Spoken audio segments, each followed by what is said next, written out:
Welcome to episode 146 of the Grip Strip Podcast, football talk and motorsports Scrooge edition of the Grip Strip Podcast. My name is Philip Matthew. I'm your host, and I have to go back to my. I have to go back here. Just give me a second. I want to introduce him properly. We do have that great. Announce. I'm gonna have to copy paste it here into the page here. He's a computer genius, an iRacing Indy 500 champion, a gentleman, and a scholar. Happy belated Thanksgiving to Josh Fine. What's going on, brother? Hey, I love that introduction, though, but doing great, Phil. It's been a good Thanksgiving, of course. Spent time with family. Had a lot of people over for Thanksgiving. Had a mix of Filipino and American food for Thanksgiving. So a lot of different types of dishes that we had. A lot of different types of cooked. A lot of different types of meat that we cooked over there. So pretty good. Spend time with family and friends. But yeah, good weekend of football as well. I mean, that's what we're gonna be talking about tonight. But the Jacksonville Jaguars won on Sunday. Trevor finally had his game. He finally had his game, man. The game where he actually put the team on his back and won it. So I'm happy to see that finally happen. I am too, because I have him on two of my fantasy teams. Although unfortunately, I did not have him playing in one of them, and we probably would have won if we did. But whatever. Seems like the whole year, but yeah, we're going to talk football first here today. It's a light racing weekend this past weekend, but there is racing. The GSP is, of course, all about that, but we're also about football. Might even get a little bit of U.S. soccer in there since they're playing. This is Monday night. They're going to be playing on Tuesday in Qatar to try to stay alive in the tournament against Iran, who wants to feign offense to being called out on their bullshit. I'm all for that in terms of the U.S. because they should be able to do that. It's peaceful protest, unlike the bullcrap that they do there. But that's for another day, and I guess for another show maybe. But yeah, we'll get into football. Josh's Jaguars, great game, taking guys off the scrap heap like Zay Jones and Jamichael Hasty and insert name here guy, and Trevor Lawrence was throwing darts. And when you look at how bad Clemson is these days, you can harken back to when Trevor Lawrence was there, and nothing seemed to go wrong when he was around. That was a great game to watch. It's a game that a lot of people are going to key on, I think, now to go and play the Baltimore Ravens the rest of this season, especially seeing as they're likely going to make the playoffs. Cincinnati does have a chance possibly to pass them, but it's going to be hard for them. Pittsburgh, of course, is playing right now against the Indianapolis Colts. They have a field goal so far, so we'll get into Jacksonville. We'll get into Josh's fantasy team that at the moment is in a position to make it into the playoffs in the Fall Brawl Fantasy League, while myself, I'm not. Doesn't look as good for me. I'm going to need a little bit of help. I'm doing well this week in fantasy, and but in terms of actually, oh wow, look at that! Of course, Tiger Woods. Okay, yeah. So I'm gonna get some more stuff to talk there. But we'll talk about the Niners. They won against New Orleans. Big game this week against Miami. Should have been on Sunday Night Football, but because of the Cowgirls, they won't be. So we get the Indianapolis Colts on Monday night, and then we get to see them on Sunday night get their ass kicked. We'll talk about NFL in general right now, the playoff races and all, and division races. We'll get into major news, NASCAR.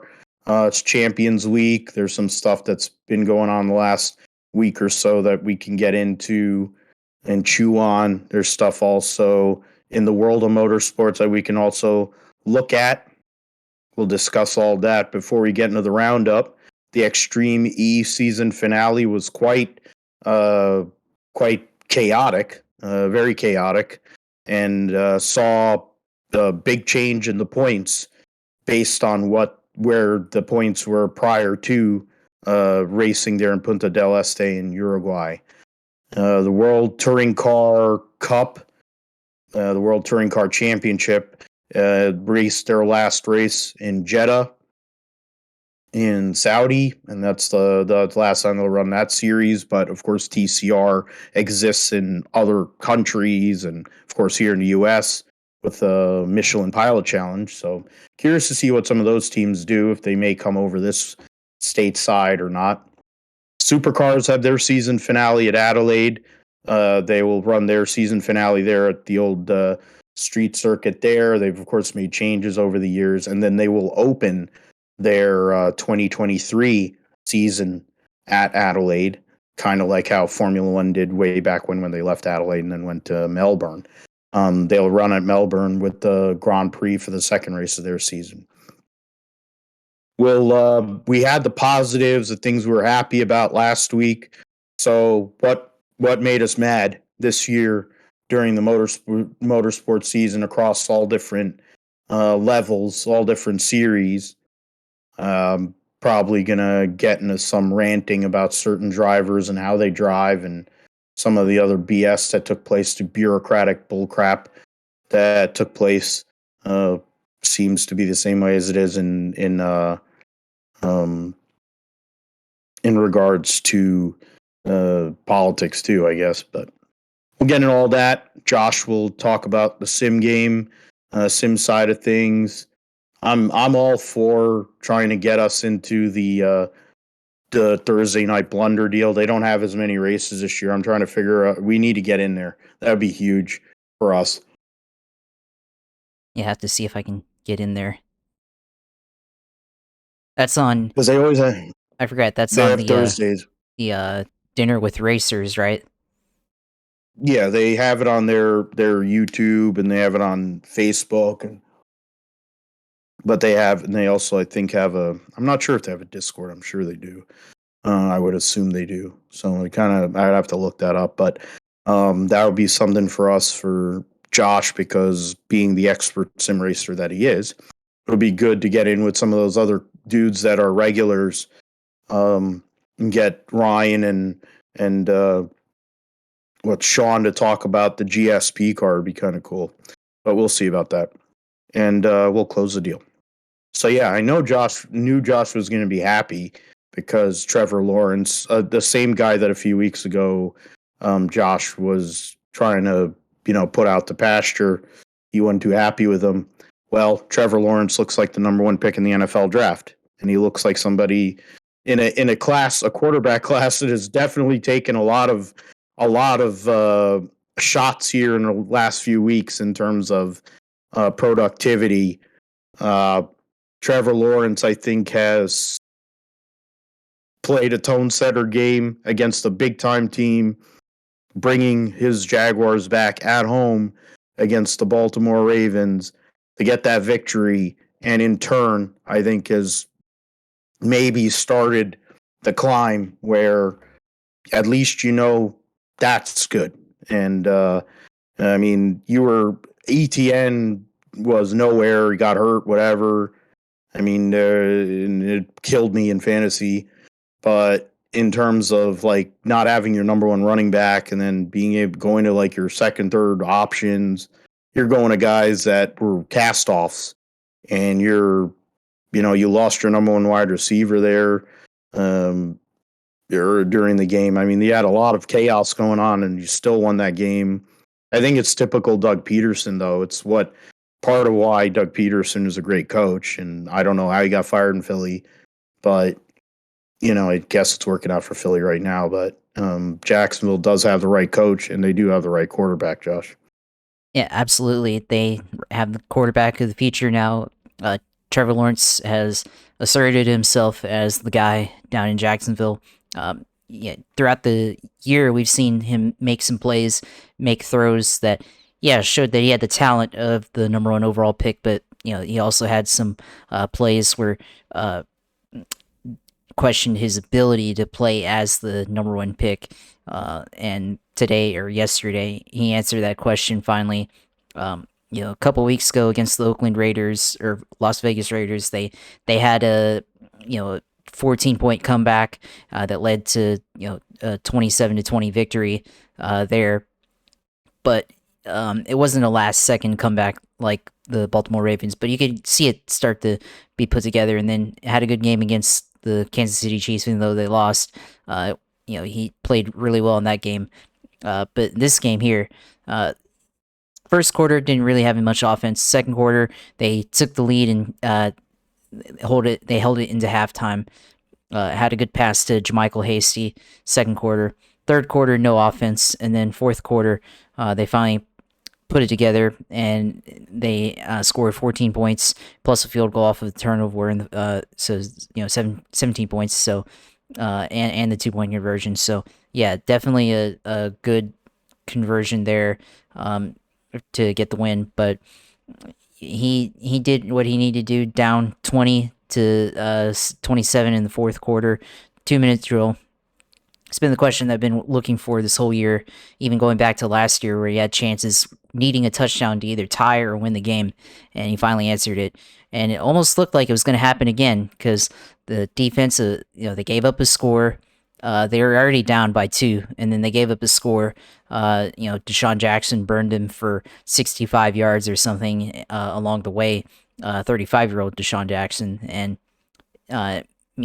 Ravens went and made it happen.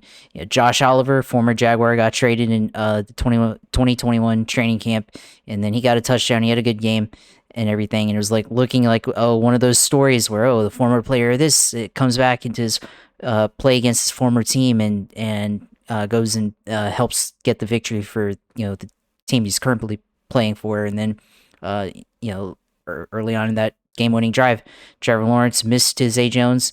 Then he got sacked, fumbled it. They recovered it, but it was 3rd and 21. It's like, here we go again. Trevor's gonna choke away another game-winning opportunity here, and he went and got a pass. Christian Kirk make it 4th and 5.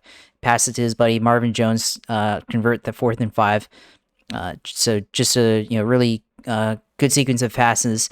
And then he had one over the top to Christian Kirk. And he had another one later on, a couple plays later, over the top or down the seam to Zay Jones. In both of those plays, the ball was put right in the perfect spot for both players to go up and grab it away from the defenders, and they were able, both Christian Kirk and Zay Jones, able to put it there where they could make the play, and then just put the clock is running. I thought they were going to spike it and conserve some time, give them time to get in. Because of course Jaguars have struggled in the red zone, but that would have been the wrong thing to do in that situation. Just keep the momentum rolling and let the clock go. And they hurried up to the line, fade to the end zone to Marvin Jones. Marvin Jones gets it on his right foot and gets his right shin touches the ground before he falls out of bounds. And just incredible play there. And then 2-point conversion, which thought was the right move. They go and looks left and throws it to Zay Jones right at the boundary. So really good game there throughout the game. Really entertaining. The defense held up. The Ravens held them to field goals. Offensively, I mean, they weren't great throughout the entire game. They only had like 3 out of 12 on third down, but they made the plays when it counted. Of course, like I just talked about, the defense in the fourth quarter came up with a fumble, and actually had another fumble at the beginning of the game, but then they touched the out of bounds before touching the ball, so that one went back to the Ravens. So in the first quarter, so they had 2 fumbles on the day, and just a good playmaking on the defense. Trayvon Walker drew a holding penalty. Even though he didn't get a sack, he drew a holding penalty, which drew the Ravens back further on one of their drives. So just all around great playmaking by the whole team, but especially Trevor, like I talked about. Been looking for that game for him, where he put the team on his back and went and won the game, and it's absolutely what he did. And they got the conversion with 14 seconds left on the clock and everything, and they gave just a little bit of time for Lamar Jackson to come back and win the game. and possibly, and they got a first down, and they squib kicked it, got a first down, then left Justin Tucker, just enough of distance to possibly get another NFL record-setting field goal, which would have been like a 67-yarder if he had made it, but it was just 1 yard. 1 yard shorter on the field and just didn't have enough distance there. So pretty much absolutely at his limit. And, conditions are different, with where he did it, set the record. He did that one indoors. And, now in the outside and the elements, everything is probably a little bit of wind. Tucker, didn't make the field goal and everything. So, just a, incredible, thoroughly entertaining game, throughout the whole, the whole way. It was a little bit delayed to thunder and lightning at the beginning of the game and everything. So, which is crazy because like where my parents live in Jacksonville, where I'm from, it's like it can not be raining there, but then center downtown where the stadium is, it's raining. So, just a lot of craziness, and it was even funny that Jackson DeVille, the mascot, had just a thong on. I think he was trying to represent for the U.S. men's national team. He just had a freaking thong on and was pretty much celebrating the whole way and trolling the Ravens throughout the entire game. So, that was real entertaining to watch. But yeah, we'll see how, Jaguars can do next week. They play the Lions. So we'll see if they can go up to Detroit and have a game up there. Lions are pretty scrappy as well.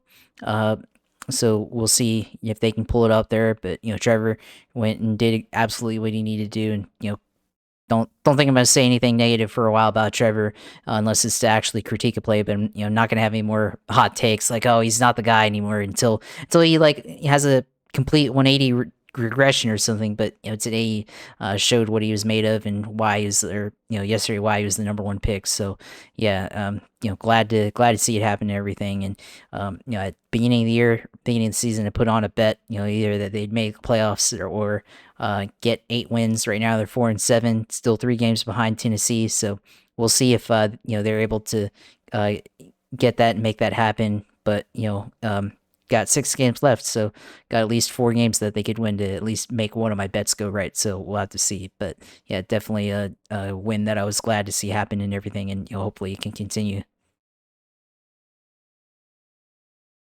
Yeah, and I mean, you should go and talk about where you're at in regards to the league as well. I'll go and kick in after that Oh in yeah, well, regards to fantasy. yeah, with fantasy, it's interesting because I had Foye Oluokun, linebacker for the Jaguars, and I guess I should have started him, but for some reason I didn't. I don't know why. I guess I wasn't paying attention, or I really think it was just because of the projections and everything.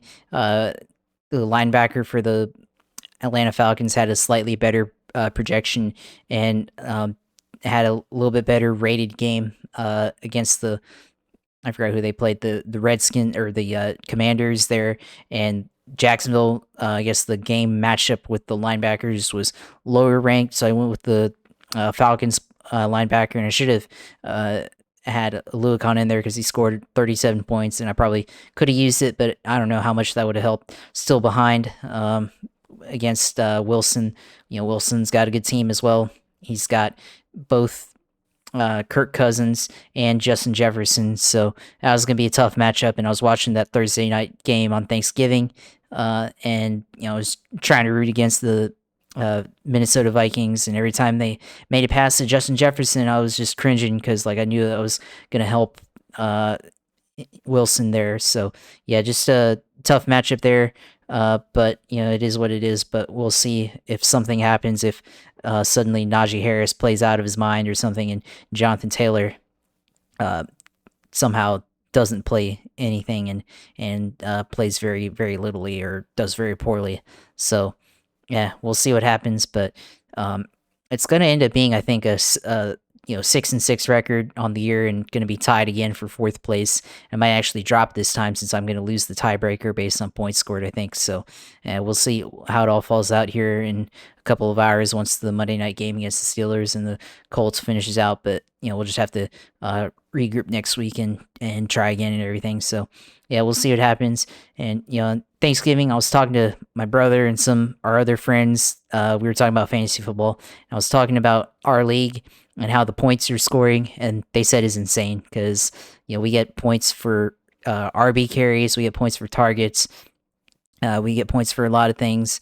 We don't have kickers. We have the super flex with 2 QBs, and we had the super flex last year since we flexed tight end and everything a little bit different than that. And we have IDPs and all that stuff. And they're like, yeah, like that's insane. I was telling them about the one year that we had. I think I was going to get up against Joe, and I had like a 290 or something. Like that's a great game, and then Joe had like a 300 something, and I'm like, yeah, that's pretty tough. So Yeah, we were trying to figure out. I'm sorry, we were trying to figure out where if the 300 had been scored before. So now you're already saying that in the final. I think that was in the final because you made the final the first year you're in the league. I think that was or one of the. It I was don't think against it was Joe. that. It was against Joe. Oh, okay. We have to go back and look at it. I have to go because I tried to look at this on the app, and it only goes back to this year. So I'd have to go back onto Hmm. the website or whatever and look at it. But I think I'm gonna say like October of 2020. I think Okay. might have been like mid season at some point of 2020. I had like a 200 something game, and I think it's the highest points I've ever scored. And Joe had like a 300 or something. So just hit the ball out of the park there. And I think even if I had I left some points on the bench somehow. So yeah, I mean 2020 was a crazy season for fantasy, and offensive output was through the roof, because there was no fans or anything in a lot of the stadiums and everything. So offenses were really productive in 2020, and 2021 or 22 they're been reduced a little bit. They've defenses are starting to counter the offense that has been being output, but we still have some credible games offensively. So yeah, definitely something to look out for in the next couple of weeks with fantasy. But I mean I had a my own team. I mean Derek Carr and Geno Smith faced up against each other, and both had 30-point games, and they went to overtime. So those are the only two really points scored, major points scored for me off, on my team. Derrick Henry had a pretty good game, but he fumbled at the beginning, so left some points on the table fantasy wise, scoring touchdowns. Tyler Higbee did not show up. Uh, I think Darren Wilson or Donovan Wilson on the safety on the Cowboys had an interception taken away from him, or I think because of the penalty or something. So on Thursday against the Giants. So yeah, that was a little bit disappointing there. Like I said, I left Foye Luke on the bench and scored 37 versus Michael Walker, who scored 18. So that's some points left on the board there for sure. Uh, yeah, David Montgomery had solid game even with the backup quarterback. Tyreek Hill a little bit underwhelming, and Debo Samuel had scored less than what he normally scores. And you'll talk about it in a minute, but Jimmy G and the 49ers had a 13-0 win against at home against the Saints. So yeah, 6-6 for me. It's going to be looking like, unless something major happens right here, and out there regroup next week. I think next week I go up against well, yeah, I don't know who's Island of Irrelevancy. So he's the other guy that's gonna be Steve. 6-6, Steve. So it's gonna be an Yeah. interesting matchup there, and gonna have to win that one to stay relevant, I think. And gonna have to hope for some help otherwise. So yeah, we'll see what happens in the next couple of weeks. But it's getting pretty tight for fourth place in the standings. Things are getting. I mean, the reality of the world is for our league right now. I mean, I give credit to your brother and friends and everybody that say it's insane. I'm glad. It's probably working against me now at this point. I might have to go and tone it down a bit. I've already came to the conclusion that I'm going to go back to a WRT flex because there's only one tight end that's usable in fantasy football, to be completely honest. Yeah, And Travis after Kelsey. that, yeah, after that, you're playing with fire, and I don't care for that. I did it in protest this year, and we see how well that's worked out. And I'm gonna have to adjust some of the stuff with IDPs and maybe adjust some of the other things in regards to. I mean, I think I do carries. We do carry points because the running game is not. They've gotten away from the run, but certain teams definitely do have it. So it emphasizes the bell cow running backs, and you get points for you get the full PPR which is not usually the thing. So you get some. I mean, I like big points. It's kind of the opposite of how all of a sudden I've become a soccer fan. I like big points, but I'm going back in time. Yeah, you got blown out against Joe. You lost by near over 100 points. He scored nearly 300 points. He scored 298.45. This is 2 years ago. And then you lost, you had 189.4. So that was week 7 of that season. Yeah, yeah, okay, That I was think that's the one I only, remember. yeah, one, two, only one of 3 losses you had the whole entire year. You lost to me week 3, and then you lost to Wilson in the last week of the year. We split in the regular season. And then in the playoffs, I was 4th, and I lost to, uh, what is it, Luke, who then got killed by Joe.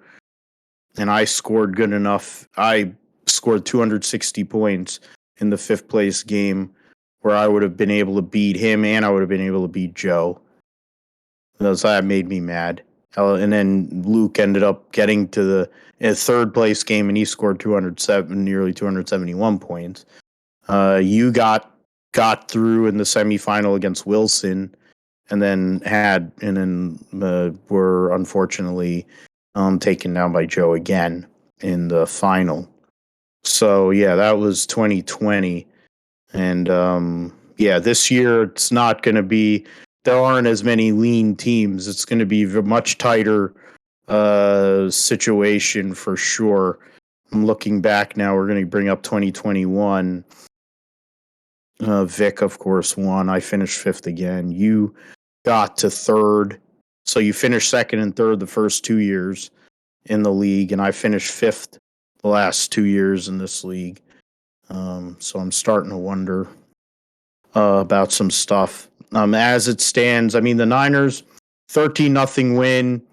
It had all the makings of a letdown game going against New Orleans after the big win on Monday night against Arizona. Heaney going off, going and having sex with all kinds of Mexican women and having fun, and George Kittle having wrestling orgasms because he got to meet Pentagon and then probably was porking his smoking hot wife after that, wearing his mask and the whole bit. It probably was like some sort of bondage shit. But, I mean, Niners are going in there. It was kind of a game. It was a trap in a lot of ways. It kind of felt like that Atlanta game 2-3 years ago when they lost that game. And it kind of set the tone for them to get through. That was when there was 2 byes because there was only 6 teams that made the playoffs. They were the number 1 seed, though, because they had that huge win in Seattle. Dre Greenlaw at the stop and all that. So in terms of this game, we lose Elijah Mitchell again to an MCL sprain. So don't know how long that's going to be for. He missed 8-9 weeks. It probably precipitated the CMC move. We moved on from 2 running backs, and both of them seem to be butthurt about it. We're going to be playing them this week, or at least one of them, because I'm pretty sure Raheem Mostert won't play because he spends most of his time on the injured list. And he got bumped off of the starting role by a guy who got picked up in a trade like 2 weeks ago, who's his buddy, of course, Jeff Wilson. So, I mean, the offense, there wasn't a whole lot of offense, but you didn't really need any because the New Orleans Saints didn't show up. It's the first time they got shut out, I think they said, since prior to Drew Brees being there. So that's going back 16, 17 years. That was going back to when Katrina happened. That Katrina season when they had to play in San Antonio and all that, and the Saints were in, deep doo-doo, and that was a bad time, of course. And so, I mean, that's a long time to not get shut out in the league. So, I guess credit to them as a franchise, but now they don't really have a direction. They don't have a quarterback. Seems like there's a lot of pieces missing. They do have wide receiver in Chris Olave. They do have Alvin Kamara, but and there are players. Of course, you have Cam Jordan. You got some other players on defense, but they're not a very good team. And in that, but the irony in all of that is that division sucks. Every single team in that division sucks. Tampa Bay knocked me out of my freaking survivor pool because they somehow or another dumped to the fucking Cleveland Browns. That boy kisser Tom Brady goes and shits the bed in overtime against the Cleveland Browns. Come on, man. You fruit. Unbelievable. I was hoping to get that freaking I need every dime I can get anyway. But I'm like, I had a bad feeling, but to be fair, either pick that I was really gonna make, I was picking Tampa Bay, kind of like, eh. The other pick I was gonna make was Seattle. And of course they figured out a way to shit the bed at home against Las Vegas, Oakland, LA, and other parts unknown Raiders. I mean, they let Josh Jacobs run over them the way that beast mode used to run over people. You know, like that never happened. I mean, I like how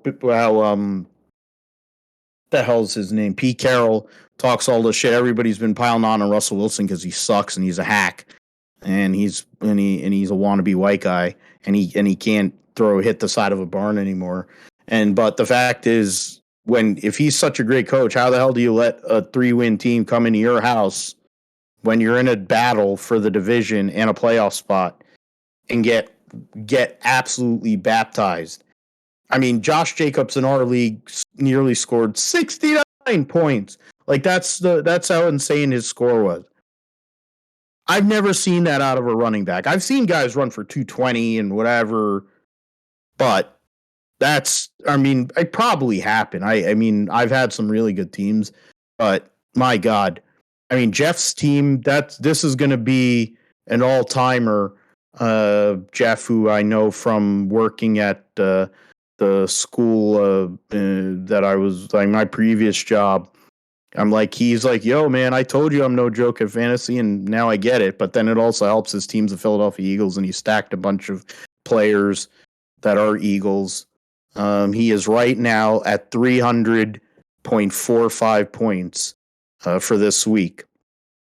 So as it stands, I'm second, 94 points, 94 points and change behind him.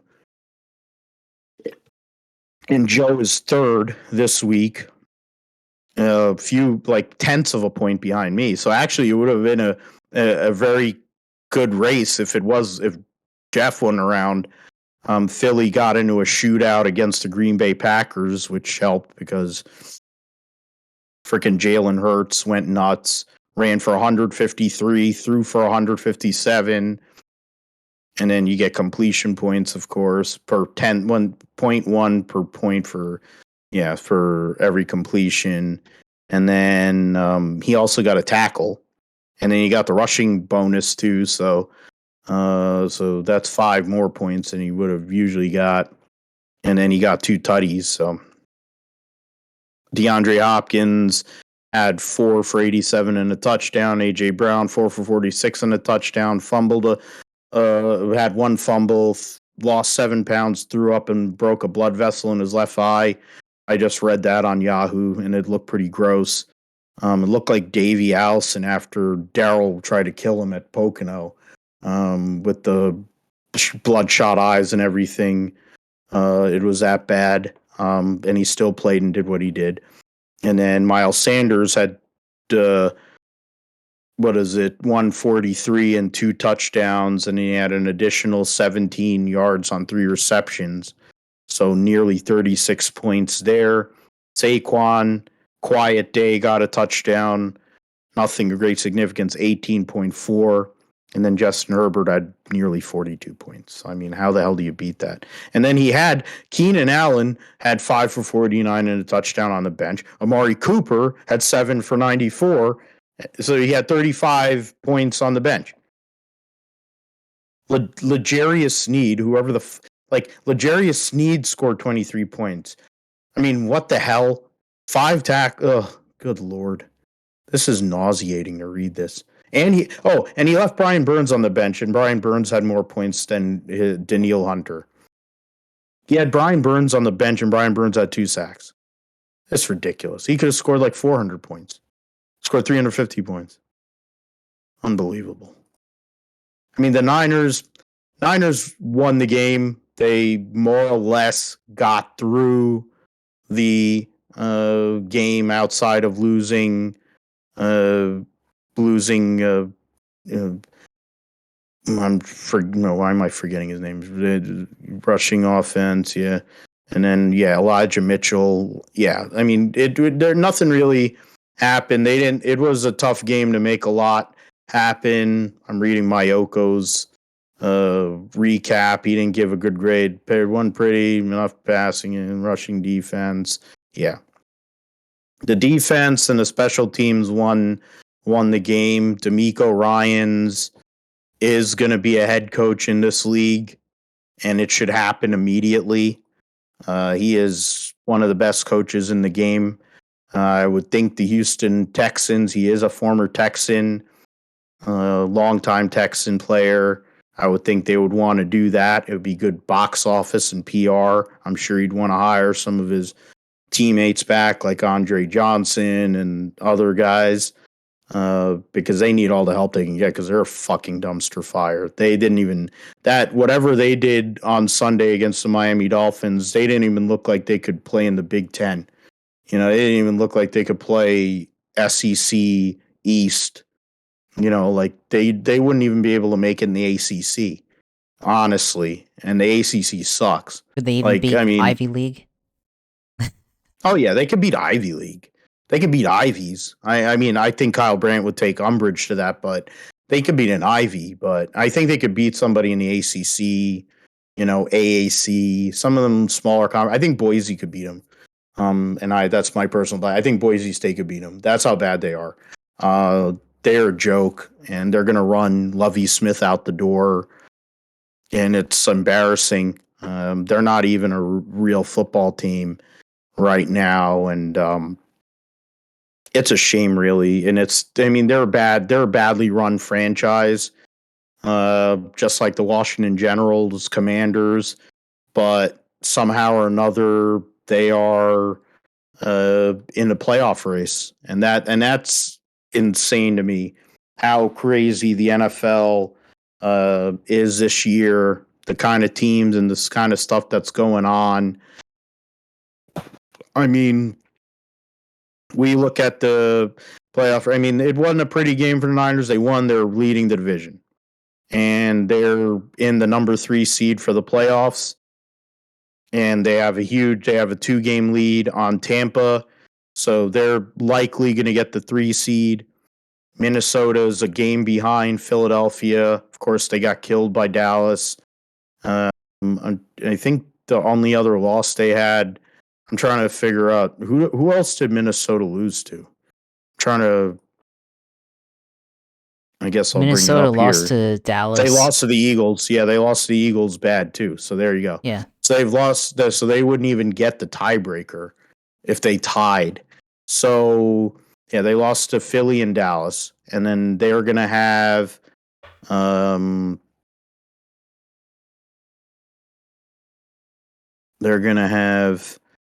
what is it, next week? They're gonna play the Jets, which is an interesting story after yesterday, where talking about the draft class where you got Trevor Lawrence there, Josh.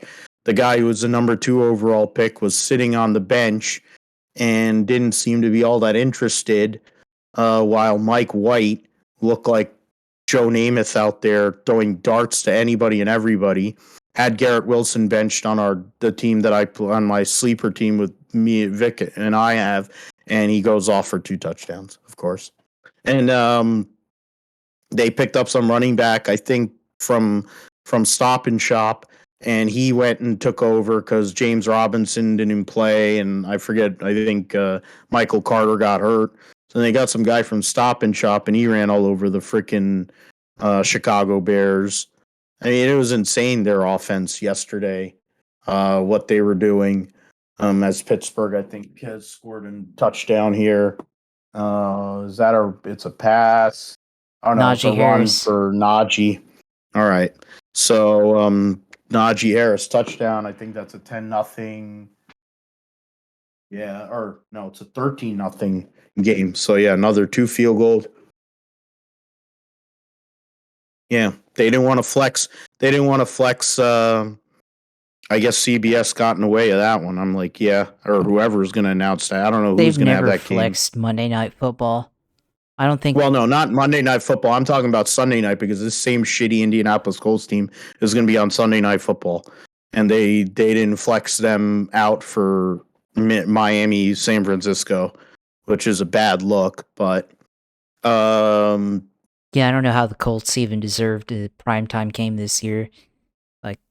Nobody. I nothing from mean, we last didn't think they were season going to be a said. dumpster. They were going to be a complete dumpster fire. But Yeah, but I mean, nothing from last season suggested that they should have gotten a primetime game at all. I get you on that. That is, I do agree on that. I mean, well, it's also Carson Wentz, to be fair. And speaking of Carson Wentz, I'll segue that way. I mean, the Commanders are in the NFC East. They're not going to win, of course, but they're only a game and a half out of second right now. Dallas is in second at 8-3, getting that win on Thanksgiving against the Giants. So now they have the head-to-head in division. They're 3-1. Giants are 0-2, and Washington's 1-2. And there's this next month is gonna play a big role in where everybody is in that division for sure. Right now, as it stands, there's only one representative out of the North and the South, and San Francisco and Seattle would be in, and the Dallas and New York the Giants would be in out of the NFC East. So right now, Washington is right outside, like just right outside the playoff race, and so that's something to look at. They're a really tough team, and they're what do they call them? They're like feisty. They're kind of they just stay in games, and that's really what makes them difficult. I mean, they don't do anything really amazing. I mean, their defense, of course, under Ron Rivera, will play tough, but their offense is not amazing, even though Brian Robinson had his first 100-yard game. Taylor Heineke is interesting. That's all I can really say about Taylor Heineke because there's a lot of, I would say, combustion that could happen there. I mean, there really hasn't been a good quarterback for the Washington General Commanders since when Joe Gibbs was there. I think when they had Mark Rippon. I mean, I don't think we can name a quarterback that they've had since then that's actually been any good. Well, I mean, RG3 and Kirk Cousins. Well, RG3. Yeah, I mean, RG3, what is it? Mike Shanahan basically killed him and ended his career in one season. He won Rookie of the Year, and then he ceased to exist. Kirk Cousins, I think he's been better, been more relevant actually in Minnesota than he was at Washington. To be fair to, I mean, but then I think there's also more pieces and in Minnesota, so it's kind of made him look a little better. And he's finally won on prime time, which has been a bugaboo for him. So right now, I mean, in terms of the playoff race, everybody in the NFC East is still there. You got one team in the North. The whole division in the NFC South is still playing for a position. First and last is only separated by a game and a half. So Carolina has an interim coach. New Orleans Saints are a shit show. Atlanta doesn't have a passing offense. The Tampa Bay Buccaneers are not good. One of those teams is going to get the 4 seed and probably play Dallas at home, or Seattle at home, or San Francisco maybe, in a wild card weekend game. So that'll be something to see. In the AFC, a little more straightforward. Of course, Kansas City is the second best record in the league overall, just because of the points, I think. And they killed the LA Rams, basically put them out to pasture. And they lead the conference. Miami's the number 2 seed. Baltimore is 3, even with the loss, but now they're tied with the Cincinnati Bengals for the division lead there in the AFC North. Tennessee Titans have a 2.5 game lead on the Colts, or 2.25 game lead because Indianapolis has a tie, and then 3 on the Jags. Jags aren't really running for the playoffs this year, but I think they're going to be in play for next year. Colts or Chiefs and the Chargers are in play right now. So essentially, the only division where it's kind of like basically set that one team is going to make it out of there is the South. 2 teams are in play out of the West. 2 teams are in the North. And then everybody right now is in the East is still in play. The Jets had that huge win yesterday with Mike White against Chicago. Of course, no Justin Fields, which made a difference, I think. But I also believe that the Jets were just playing looser and felt better about the world because they didn't have Zach Wilson's stupid ass on the field. New England lost a close game on Thursday night against the Minnesota Vikings. But and that was one of the best games that Mac Jones has played this year. He has not been good in general, but at least it looked like he had a pulse. They're only 2 games out. The Dolphins, of course, look great, but they're going to go into a big matchup here against the Niners in Santa Clara this weekend. And Bills have been scuffling a bit. So can they take advantage? Depending on what happens with Miami, can they go out there and win? The Jets have a big matchup against Minnesota in Minnesota this weekend. So it will be a tough test for them, but they have a great defense. So that's a lot to look at. I mean, Cincinnati, they're going to get Jamar Chase back here this coming week. Hopefully Joe Mixon will also be back. And then they could be off to the races. And if they can get hot now, don't look now. Joe Burrow is made for prime time in big spots. He did it in college. He did it last year. Don't give him the you do not want the Cincinnati Bengals in the playoffs. And I think fundamentally, there's 4, 5, 6, 7, 8, 9 teams, and of course 7 will make it. So you really don't want Joe Burrow to make this playoff, because if he does, it's a problem. He is a problem. He's done it once. I don't think it's out of the realm that he wouldn't do it again. One of these days, they'll put a roster together so he can win a division and make it a little easier on himself. But the problem is Kermit the Frog exists, so they'll never get a bye. Tennessee and Cincinnati have a great rivalry building, which is nice. Good to see. So those are some of the things. I mean, I wonder about Buffalo. I think a lot of people have picked Buffalo. A lot of people now are picking Buffalo and San Francisco, but you're sleeping. You're taking away the Eagles, who put up tons of points. The Vikings, who I think it's a lot of smoke and mirrors, even with the 9-2 record, it's a lot of smoke and mirrors. Yeah, I think they're fake. And they're going to get exposed in the playoffs. They may not get exposed in the first game because they'll end up probably playing either Seattle or, say, the Giants or the Commanders, but they definitely will get exposed in the divisional round. They will get there. I mean, the division's over. They're up 5 games, and there's six to play. So they're about to lock up the division. The Eagles aren't going to lock up the division yet, which might help out for people like Jeff to not lose out, to have people getting set, which is my hope, honestly, that they lock up the division. They have to sit players, and he doesn't have half his team. But considering what his team looks like with all the assholes he benched, they still score points. So it doesn't matter. Everybody has scores points. But my worry is about this weekend playing the Miami Dolphins at high-powered offense with Mike McDaniel, Shanahan clone, going and having Tua out there slinging the rock to all these different players, going and the running backs talking shit about Jimmy not being able to sling the rock. And I'm like, did they watch Monday Night Football?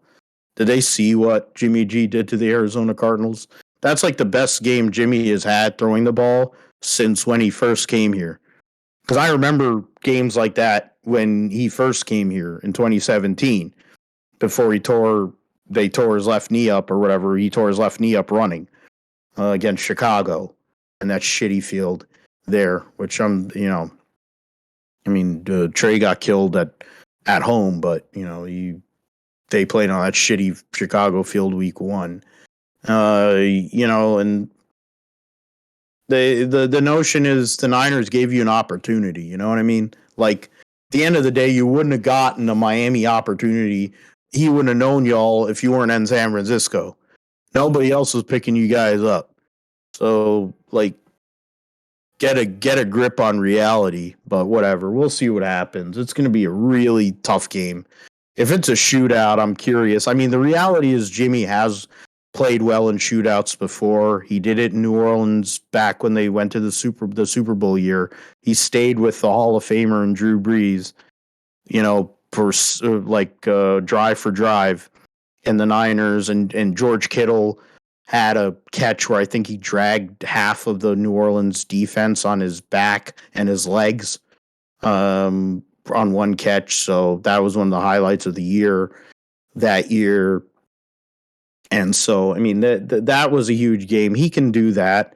And I'm no Jimmy G fan, but the reality is I see girls get wet about him and they like looking at him, and he has got the chiseled face and Heaney and all the things. Fine, good. I'm like, MF, just go and play like this. Just play like this all the way through the middle of February. If you play at a high enough level, like he played at Arizona and what he probably is going to have to do on Sunday, and he can do that all the way through the middle of February, I don't care. They can sign him for the rest of time. I don't give a fuck. Because that will mean they have a chip. And I'll be happy. That's it. I just need one. I only need one. It's with all my sports teams. The Avs finally came through after 21 years. You think you see me caring about the NHL right now? I mean, I'm really not going to look at it until All-Star break, to be fair, and that's a month, 2 months from now. But I'm free rolling, man. I'm an adult. I got to see my team win.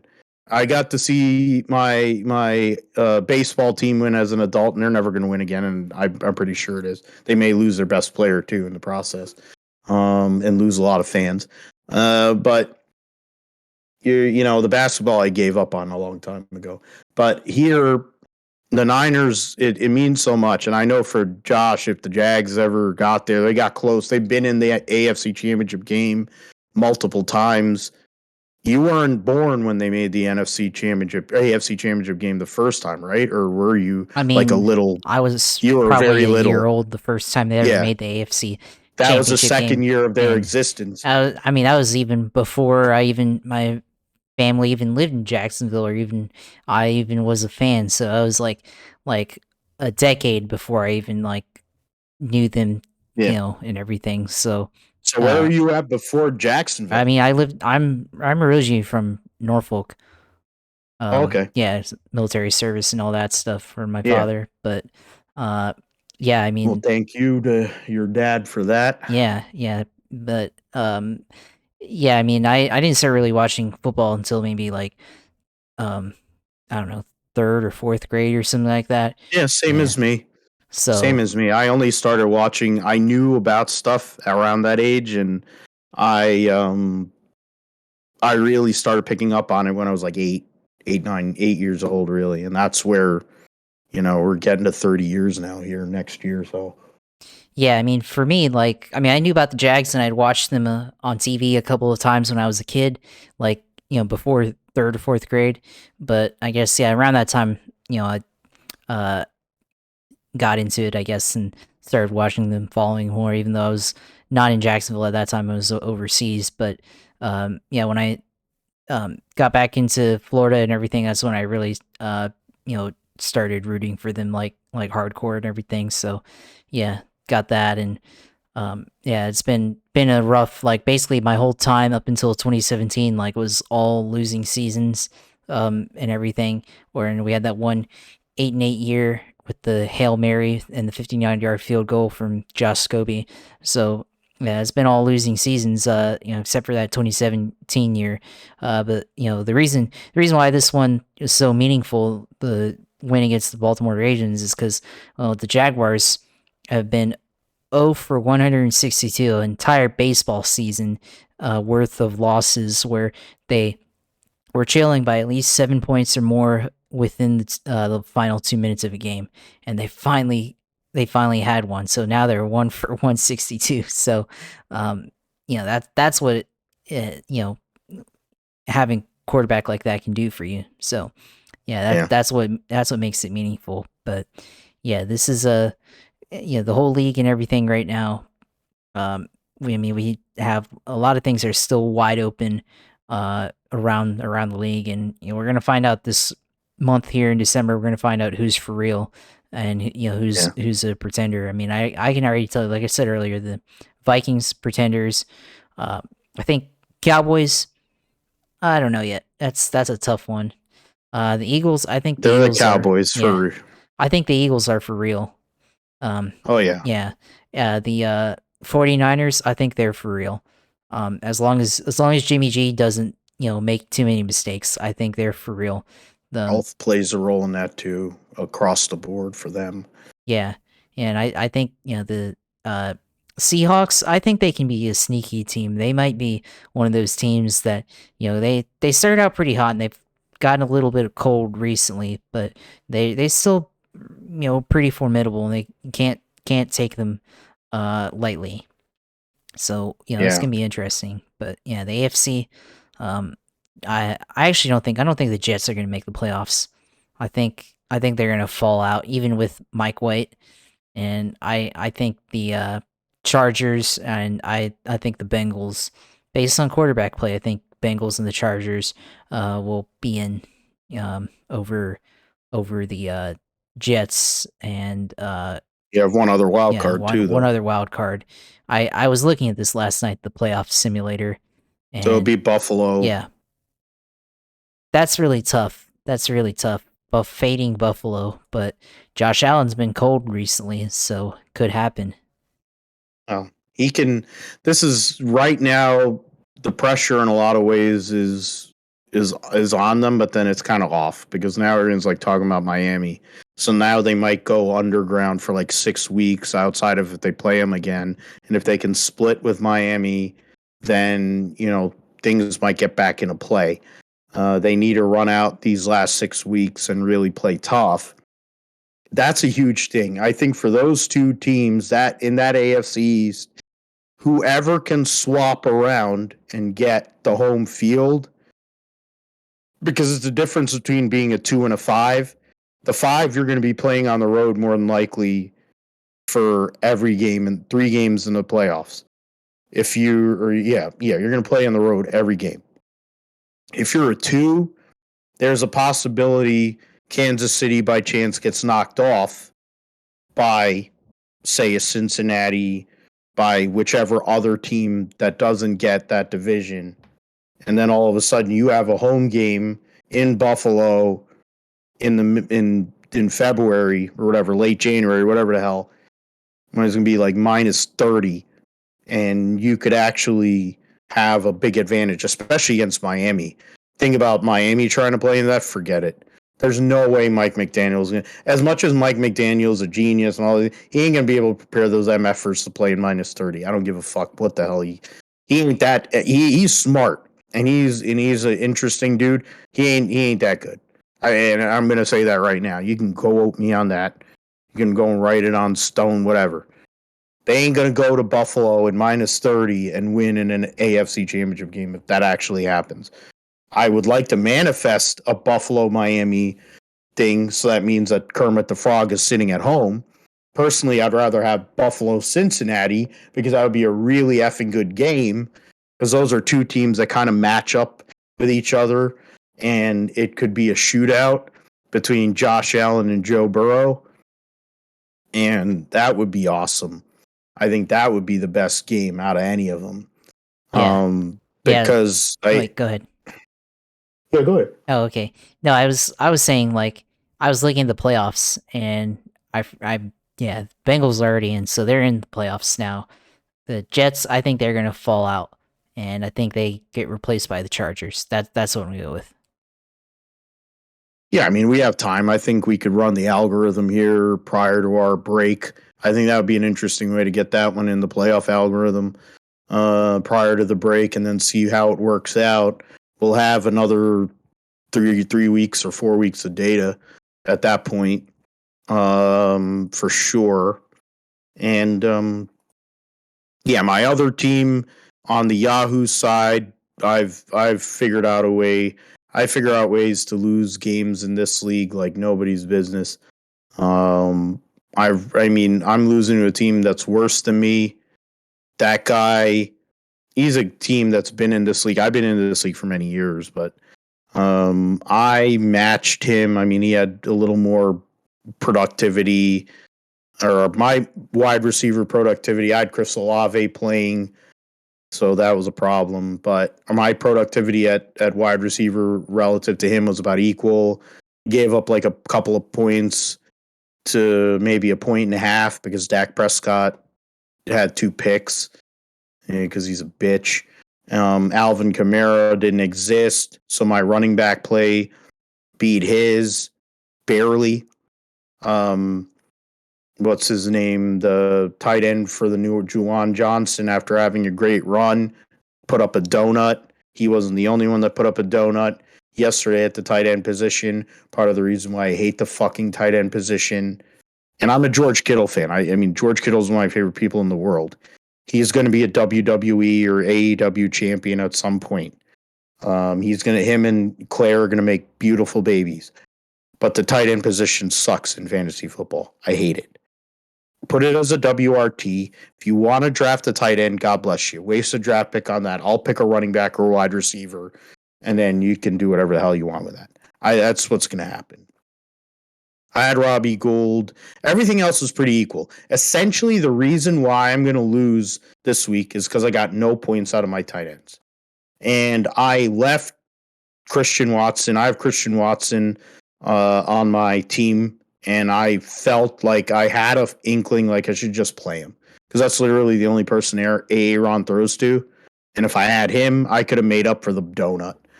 But I didn't. So let me see. If I bring I'm curious because I do have it here. If I go and play my my team and I go and play, why the hell didn't they not have the starters bench? What? I thought you're able to go and play best. Oh, okay, all right. Bring it up here. Optimal lineup. If I had played my optimal lineup, even with the donut from Juwan Johnson and Al, he still would play Alvin Kamara's 1 point. I'd have won by like 3.5 points with Christian Watson and David Montgomery, which is the David Montgomery, Rashad White or whatever the hell his name is, isn't that big of a deal. It's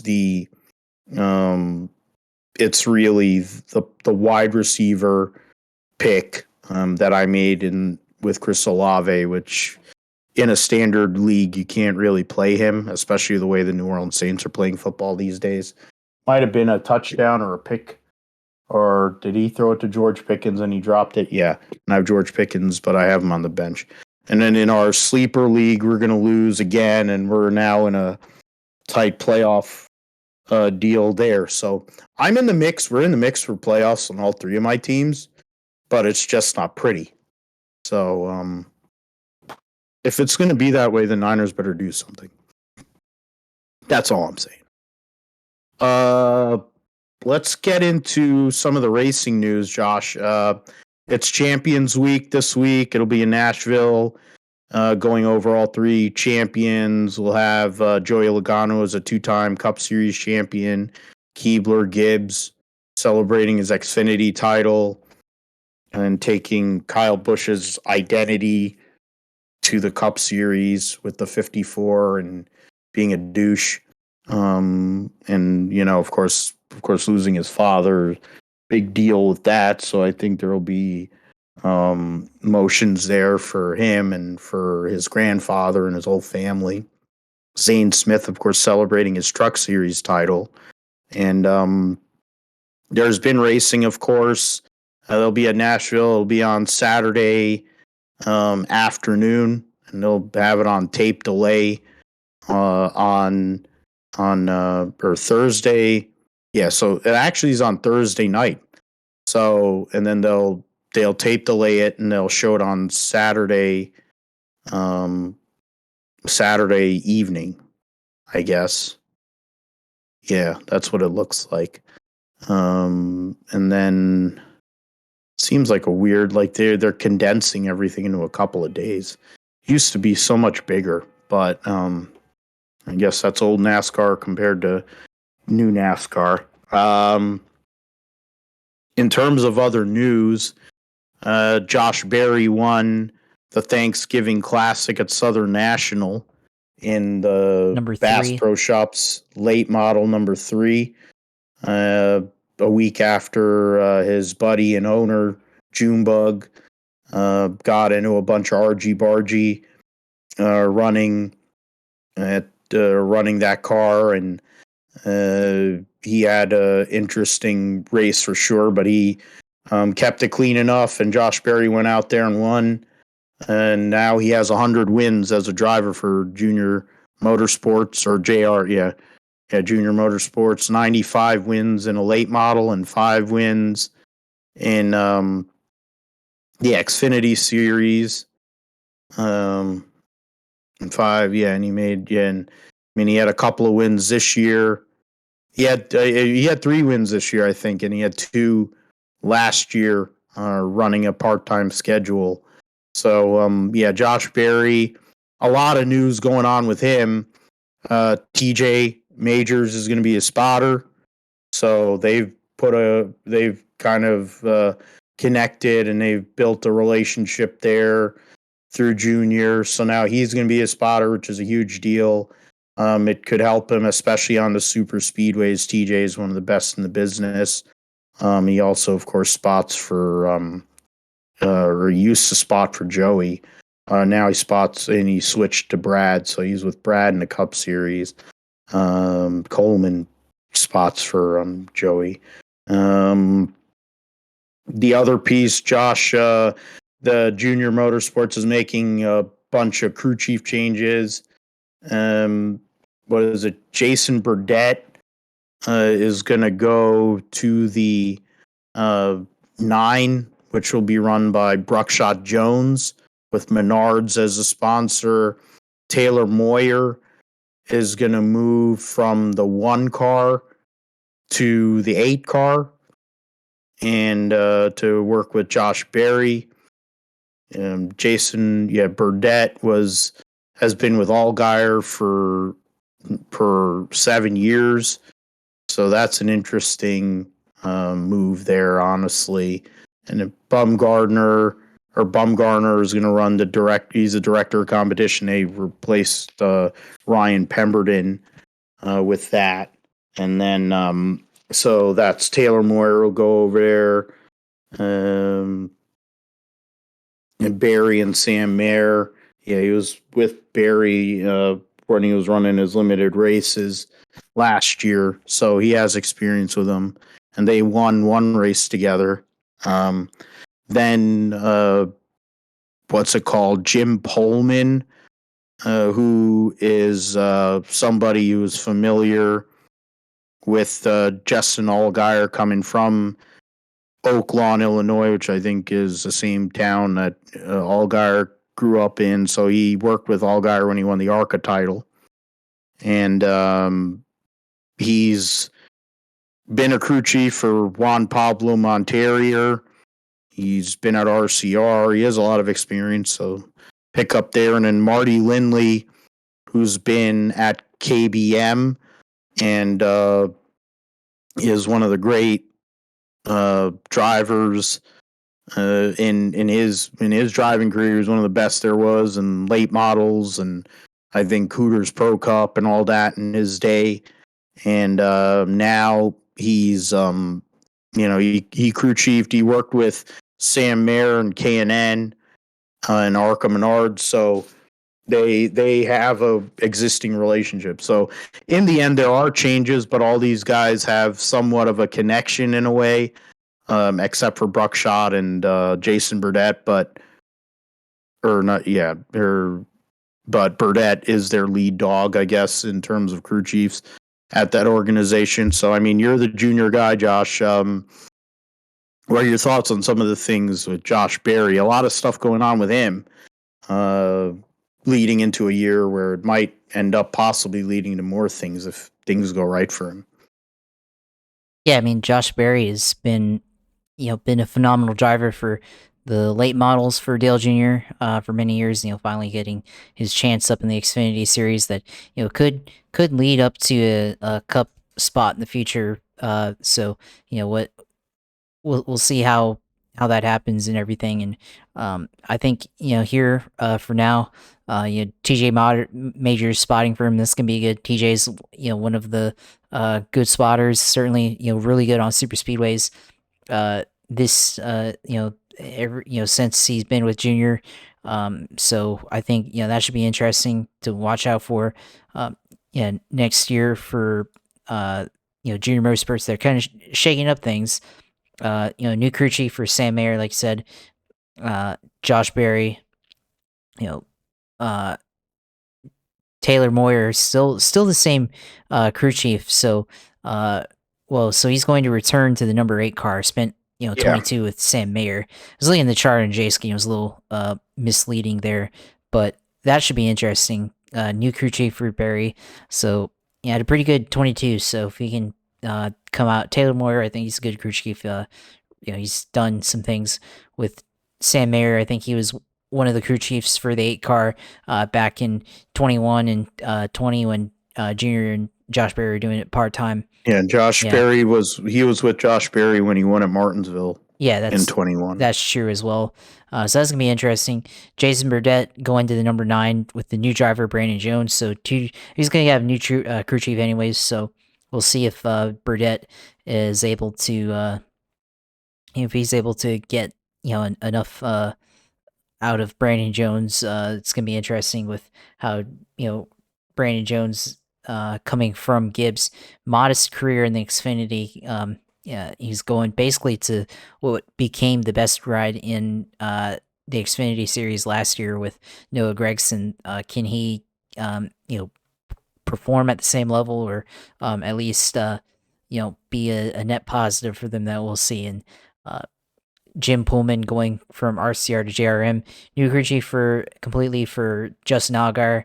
Big change there. Justin Allgaier, of course, long time with Jason Burdett. So it's going to be a big change there for Junior Motorsports for sure. But, I think they know what they're doing. And I think, we'll see if it gets them all back into the, certainly I think most of them probably make the playoffs. But I think you have to also think about is who out of those group of drivers can make it to the Final Four. And I think you can probably make a good case that 3 out of 4 of them will be in the Final Four again. So in the championship 4. So I think it should be a good change, if they're able to do that. So we'll see if they can do that. I think Junior Motorsports, they definitely have a little bit better chance. I think with Joe Gibbs Racing, of course, they are number 54. no longer going to be having Ty Gibbs there, so and no Gregson also not going to be in the car with them, of course, moving up to the Cup Series. So it's going to be interesting, the level of competition in the Xfinity Series, and it might be set up to be a really good year for Junior Motorsports for sure. And that leads into, you talked about Junior Motorsports and their viability going into next year, and it kind of leads into some of the people that will be in Xfinity, like Cold Custard returning. He'll be a teammate to what's his face, Riley Herbst. So the 00 will be back. The Haas Automation 00. Oh, she's good look for her. Oh, I love her. He'll be in the 00. Then you'll have Riley Herbst in the 98, wasting a seat as usual.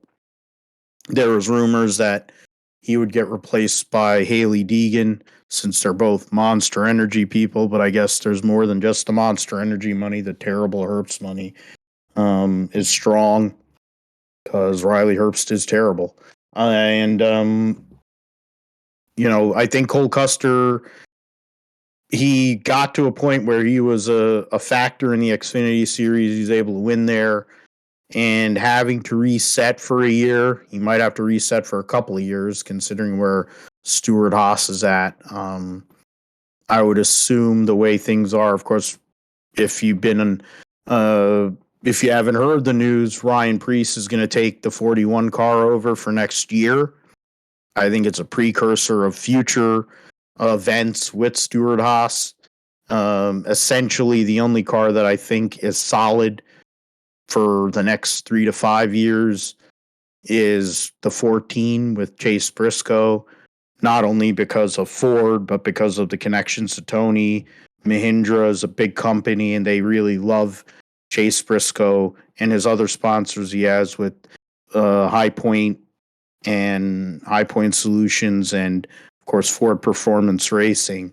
Those three sponsors, but especially Mahindra Tractors, is a lot of money, and so they're building with him, and he's got top 10 in points this year, best driver at Stewart Haas. He wasn't the best. I mean, to be fair, Harvick was the best driver. Then that's just a given. He came through late in the year, won a couple races, but then the playoffs didn't work out so well for him. Harvick is looking at retirement, and I would assume that Preece would do the year in the 41, move to the 4 if sponsorship and everything can get arranged the right way. Eric Almirola signed a 2-year extension after saying he was going to retire, which I think was basically driven by Smithfield and Gene and Tony, both telling him, hey, you're doing all right. We kind of want you to stick around here. He's good on super speedways. He has his moments at certain tracks. He's not terrible. He's not great. He is what he is. So if they could possibly convince Smithfield that, hey, Ryan Preece is somebody that could go and promote their brand. Honestly, you look at Ryan Preece, I think he's ate plenty of Smithfield products in his life. And though I do believe he's more likely to have drank plenty of Busch beer. So if those sponsors are around, they're looking like who can promote our brand. I think Ryan Preece can promote a lot of the brands that Stewart Haas has. Cole Custer would end up getting back in the 41 after a year out. He's a favorite, I would think, returning after, 3 years in the Cup Series.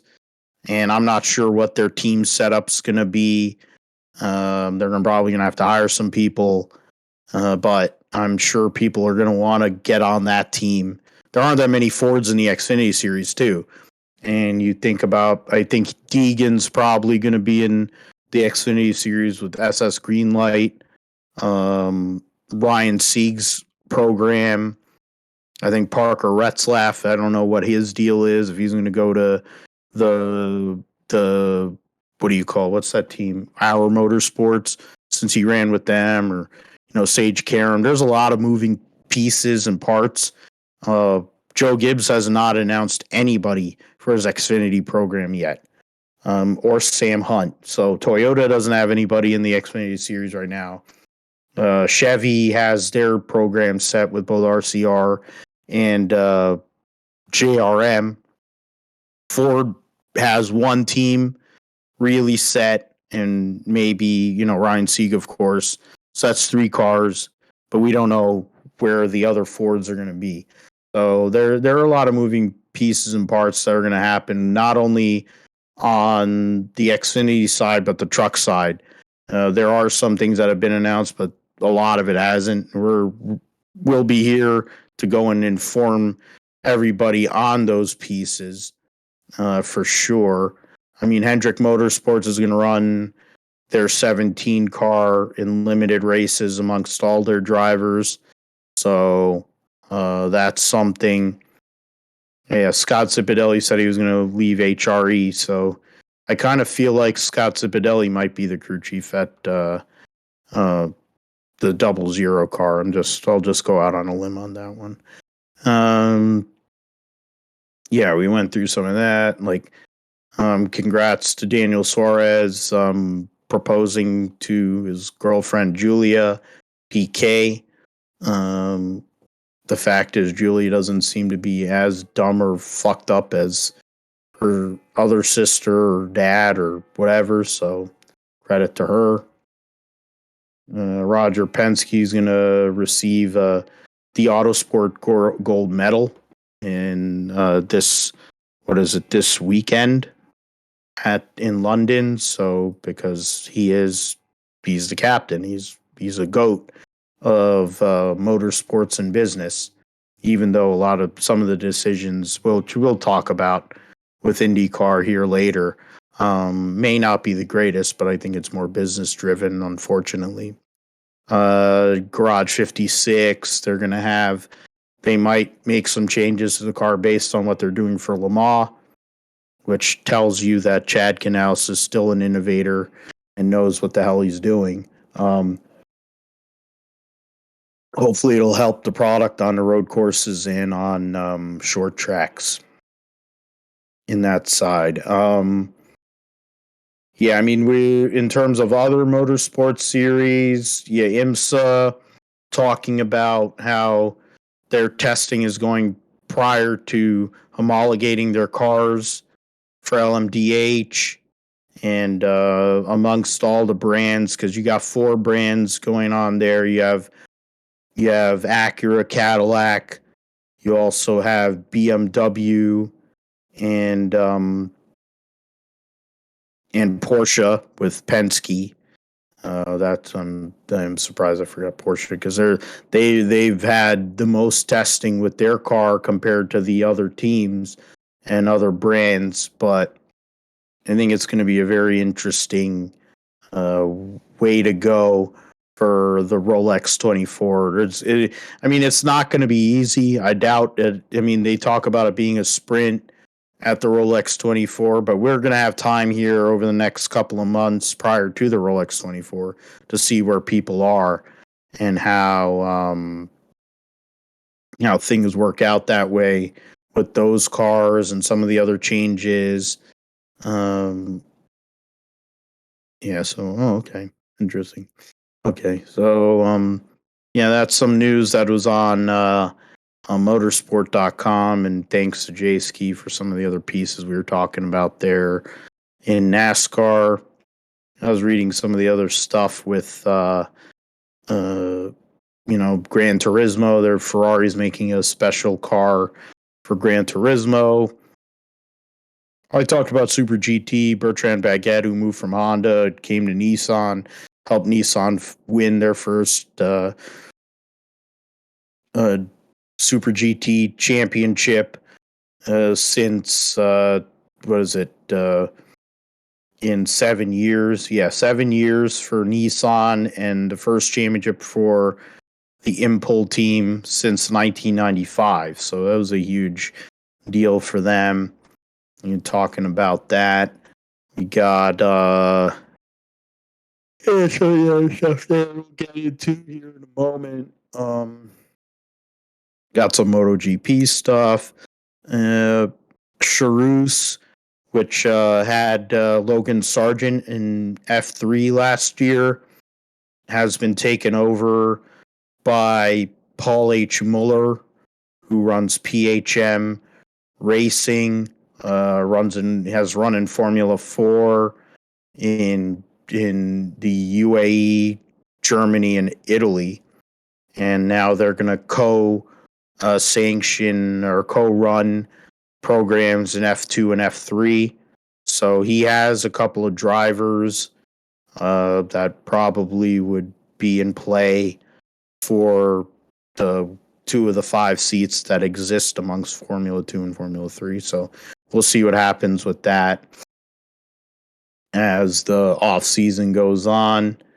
And then there's, the team that runs Adam Morgan, his dad's team, will be in British Touring Cars. They'll be moving over. Essentially, Adam Morgan's going to move over to West Surrey Racing to run another BMW 3 Series, which of course that's their team. So they'll become a 4-car team.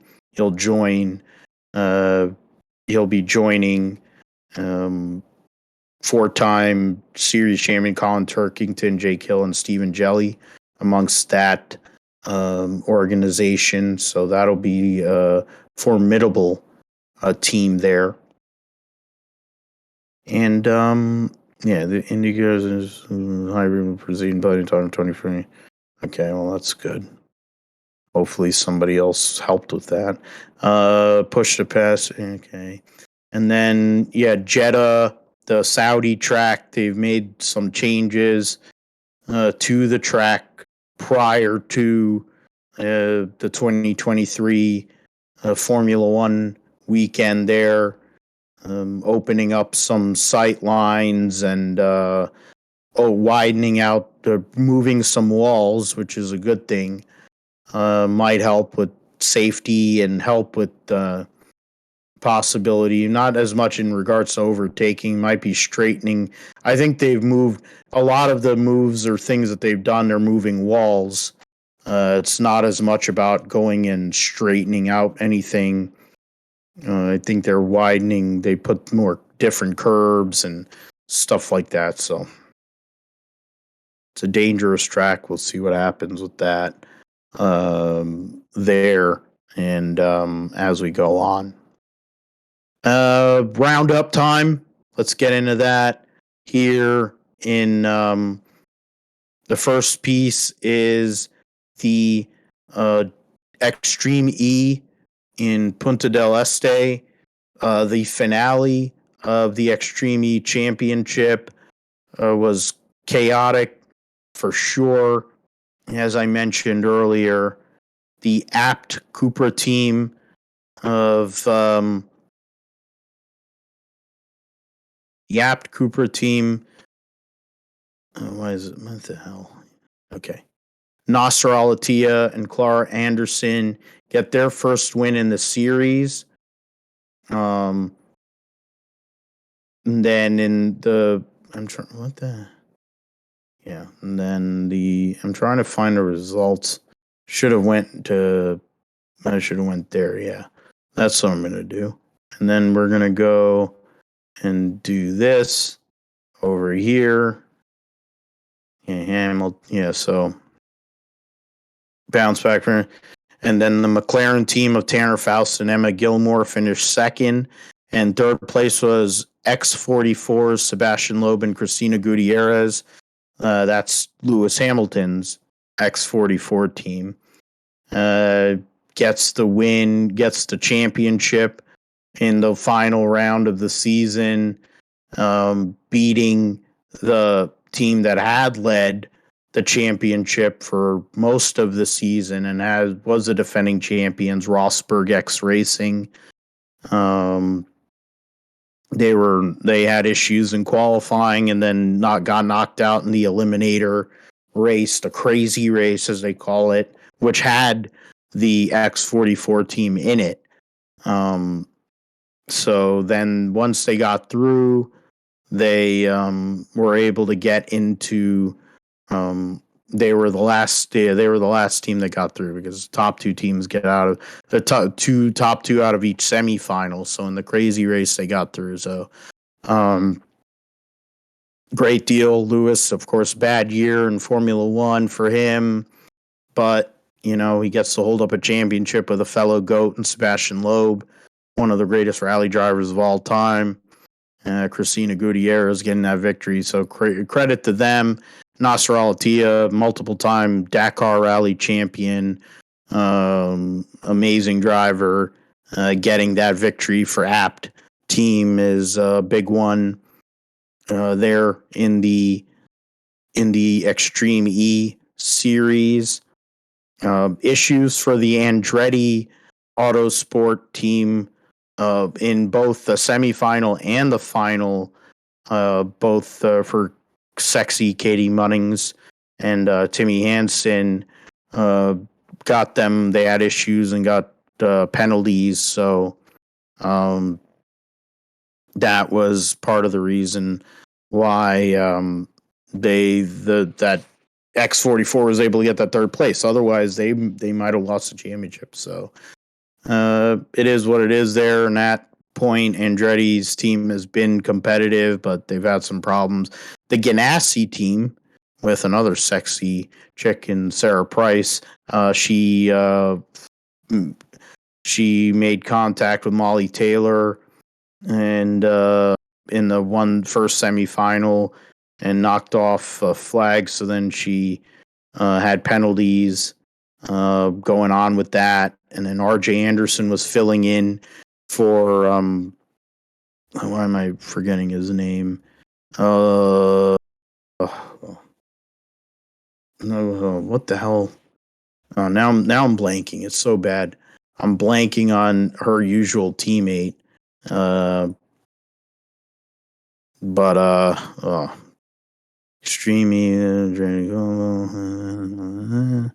5 months. Extreme, yeah. Sarah Price, RJ Anderson, championship, and championship standings. Should bring it up that way. Yeah, Sarah Price, RJ Anderson, 45. So how the heck do you? Yeah. Oh, so that's a different what? How do you just eliminate who she drove with the whole entire year? Like, I don't understand how that works. It makes no sense because it was I'm forgetting who the hell she drove with or whatever. I can't really. This website, their website, blows so bad that it doesn't really matter. Teams and driver. There you go. Might be able to get a little more clarity. Yeah. Yes, sir. Like they just inserted RJ Anderson, even though that wasn't their regular. That's not their regular team. She's driven for of course, and Sarah Price, and then Mike Hall, and then further Extreme E drivers. I like how they just just completely removed her teammate from this website. Like, she's been driving with somebody else this whole entire time. For the start of this championship, she's driven with somebody else. And then they're like, oh, yeah, we'll just act like he never drove for them. Like, really? That's, you gotta wonder about the all right, accept, thank you. Yeah, I don't want that. Championship, Copper Express, race results. There you go. This website is garbage. There's some bad websites out here. I wish I knew how to make a website. God damn it. I could, man. Yeah, Kyle LeDuc. There you go. Fuck. For all of that, Kyle LeDuc. That's all I needed. There you go. So Kyle Duke had a prior engagement, probably something, family or something with another racing series, but unfortunately he wasn't able to race this weekend, and they've just eliminated his existence. So that's interesting. And the World Touring Car Cup that took place in this past weekend at Saudi Arabia saw Michaela Ascona win for Hyundai, win the championship, and in qualifying, he didn't even have to do anything in the races, but he finished sixth in race one, finished third in race two. Winner of both races were Audi drivers Nathaniel Berthon in race one, Gilles Magnus in race two. Norbert Mikulis finished second and fourth. Rob Huff finished ninth in race one and fifth in race two. Tom Coronel, who may have followed you and unfollowed you on Twitter if you're a racing fan, finished third in race one and sixth in race two. Former champion, former Formula One podium finisher, Tiago Montero, finished ninth in race two, 13th in race one. They don't get points there. So last race of this champion for this series. So we'll see what happens with these cars and some of these drivers. They'll move over to the U.S., run in the Michelin Pilot Challenge or some of the other series that might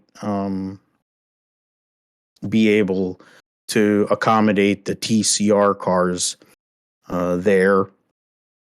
The other racing series we have to get into, the last racing series that we have to get into for 2022 is the V8 Supercars Championship.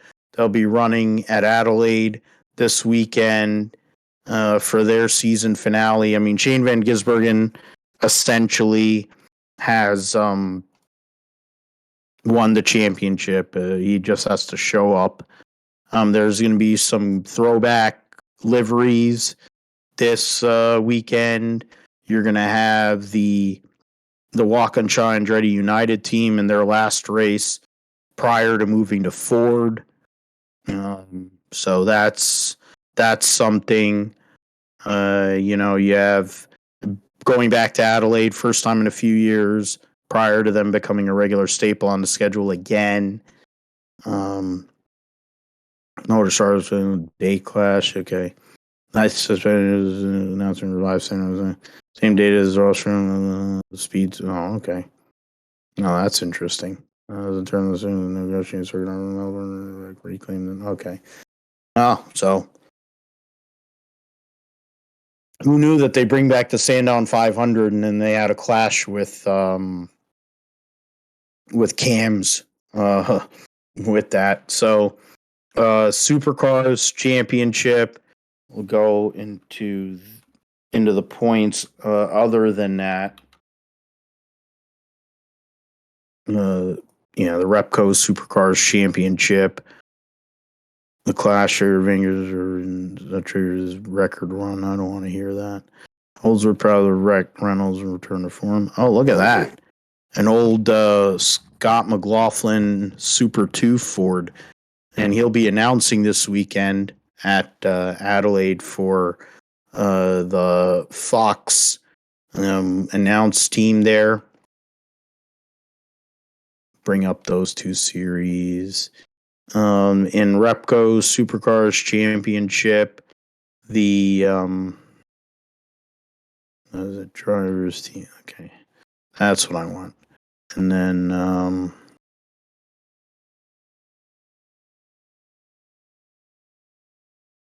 I just want the freaking championship points. That's what I need. Championship points. In the Supercars, the Cam Waters is second. He's got a good gap over Chaz Mostert. Will Davison fourth. Anton De Pasquale 5th, and Brock Feeney in his rookie year in 6th. David Reynolds 7th.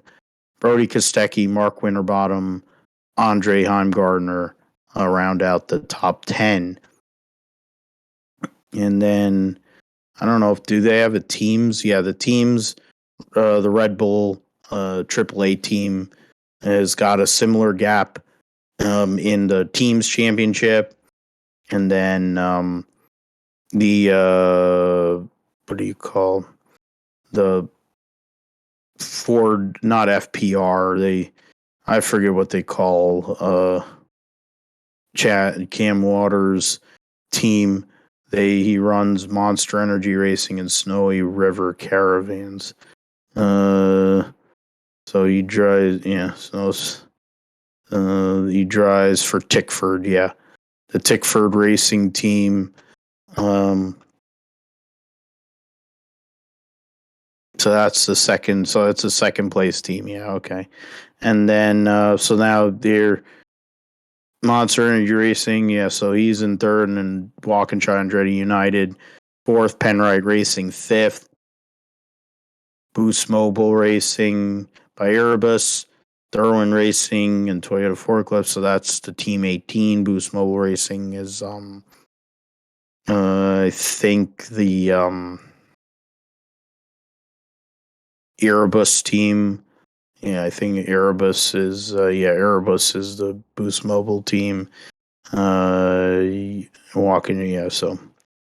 All right, so that's what's going on there, and Supercars will go over that next week in terms of the V8 Supercars.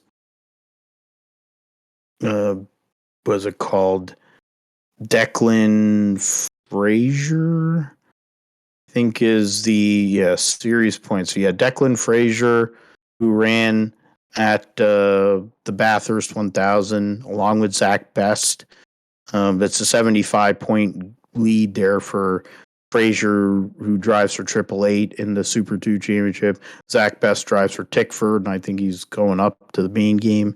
Matt Payne drives for Grove and drives the Nissan. Cameron Hill drives for Triple Eight. So Tyler Everingham, another one. Aaron Seaton got to run at the Bathurst 1000 this year, along Matthew Chada was another one that got to run the Bathurst 1000. Aaron Seaton, the son of the great Glenn Seaton, the baby-faced assassin. It's a close battle. Top 5 are all in it, so interesting. We'll see what happens. Super 2 Championship's a lot more interesting than the Supercars Championship, but we will talk about that all next week on the GSP. Josh, I'll bring you back in now. We talked about the positive thing that made us happy last week in terms of motorsports, but there were negatives across all of motorsports, honestly. So what did you take away as some of the things that bothered you and made you not feel so great about motorsports this year as we move towards the end of 2022? Well, I think the most obvious one here for me is, I mean, really, there's 3 areas they'll focus in NASCAR, Formula One, and IndyCar, and yeah, I think really the biggest one, and the one we've been talking about since the middle of the summer, is the next gen car, the safety issues in particular. A lot of concussions. This season we've never really seen the Cup Series where 2 major drivers, driving for contending teams, being injured from a concussion. The first being Kurt Busch, obviously, essentially ended his career, the qualifying crash at Pocono, and then the other one being Alex Bowman. Relatively minor hit, looked like, at Texas in the fall, but clearly it impacts to the rear of the car caused issues for drivers this year, and a lot of, even if they weren't concussed, maybe they were, but they didn't report it, or they somehow passed the protocols or whatnot. But a lot of drivers felt physically sore after what looked like would have been normal hits in the previous generation car, and a lot of issues there. So Yeah, clearly, there's issues they're working on it, they say, but, we won't find out until, we were racing again, how well those improvements come out. So, um, yeah, I think, that's obviously the biggest thing that bothered me is the fact that they made the car so stiff that it led to, this controversy. And on the other hand, it's what led to Ross Chastain pulling off the Hail Melon, um, because that's the only way it was possible with this car, was it being so stiff and crash resistant that it could withstand the amount of force that it went through during that run. But yeah, that, and then also add in the fact, I mean, really, it's NASCAR's incompetence really on a lot of levels, but the fact that the Daytona, the race there, in the fall, or in August, the controversial ending to that, or will crash in that towards the end of the race, with the rain happening and then everybody crashing and wrecking and everything, is totally unnecessary there. The another fact is that didn't really race all that well on short tracks for the most part. Martinsville in particular wasn't really great. Bristol, mm, a lot of issues there. The flat tires and everything.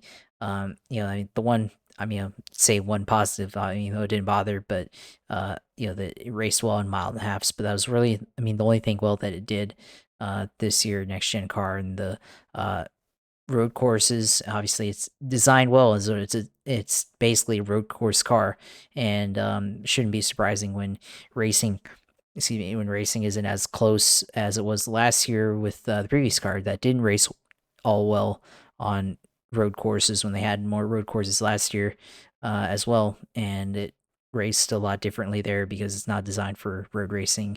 The Gen 6 car, and surprisingly, puts on good shows there. But now when you have a car designed to turn right just as well as it turns left, then things get to looking like how they would in IndyCar or sports car racing or anything like that, but with heavier cars. So yeah, that's in NASCAR. What kind of bothered me the most is just the issues that they had this year, because I feel like it's unnecessary, and plus drivers been speaking out about it for a while and prior to the debut, and looks like they weren't listened to. William Byron had that issue in 2020 testing, and the crash dummy results from that. It looks like they uh, I'm not gonna say that they, totally doctored the results, but I think they really tried to cheat the design or whatever, and they really tried to go as cheaply as possible, so, which is what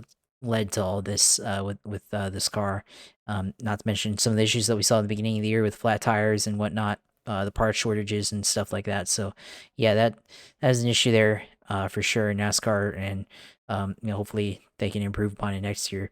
Uh, Formula One, I think for me, biggest thing that bothered me was the car. I mean, at least in NASCAR, it was a somewhat competitive and fairly competitive at times. Well, in Formula One, after the first month of the season, they figured it out pretty quick, pretty quickly, and Red Bull, after the first month of the year was basically untouchable, and Ferrari had their moments, but they screwed it up. But I thought that this car that they implemented this year would be a lot more competitive in terms of being able to challenge for the lead, and things like that, and having more exciting racing up front. And maybe the first one or two races were kind of interesting, but then after that, they figured out fast, and they were able to uh, have races where kind of looking like the previous generations, where if you qualified well and had a good first lap, then it's pretty much your race as long as you didn't botch the strategy. So obviously a result of that, Max Verstappen winning 15 races. Not that I don't mind Max Verstappen winning 15 races. It's more of the fact that, well, a lot of those 15 wins came with a lot of domination, and maybe only a couple of them did he really have to work for the victory there. So that's kind of what I'd like to see. And then, obviously the big issue is the porpoising in the car, which also another safety issue because, in some issues cause drivers physical pain. I mean, look at Lewis Hamilton and George Russell and other drivers, talking about how much it hurt to physically drive the car, having issues with their back, having issues, with the helmet bouncing, in the car. So yeah, that was definitely an issue too.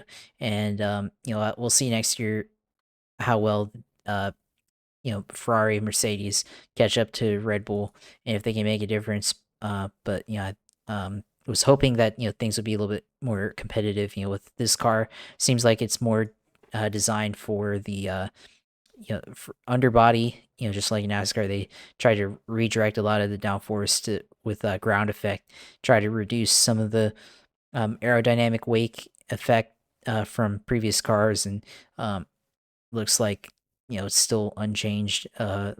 Relative to what it was before. So we'll have to see what it looks like next year. But yeah, it was probably the biggest gripe for me in Formula One, just lack of competitiveness. After all the hype that went into the new car, and then in IndyCar, I think it had the best racing of all the series this year. But what did they have to show for it in terms of viewership and numbers and growth, social media stuff? They don't really have a presence there, and they got to figure that out. And after a couple of years now with Penske owning the series, they haven't really had much growth in that area. That a lot of people were thinking that they would be able to turn the series into a direction where things are going. And there are some areas where it's growing, yeah, for sure, but definitely a lot of missed opportunities, a lot of I don't want to call it infighting, but they've definitely not had their best head on at times.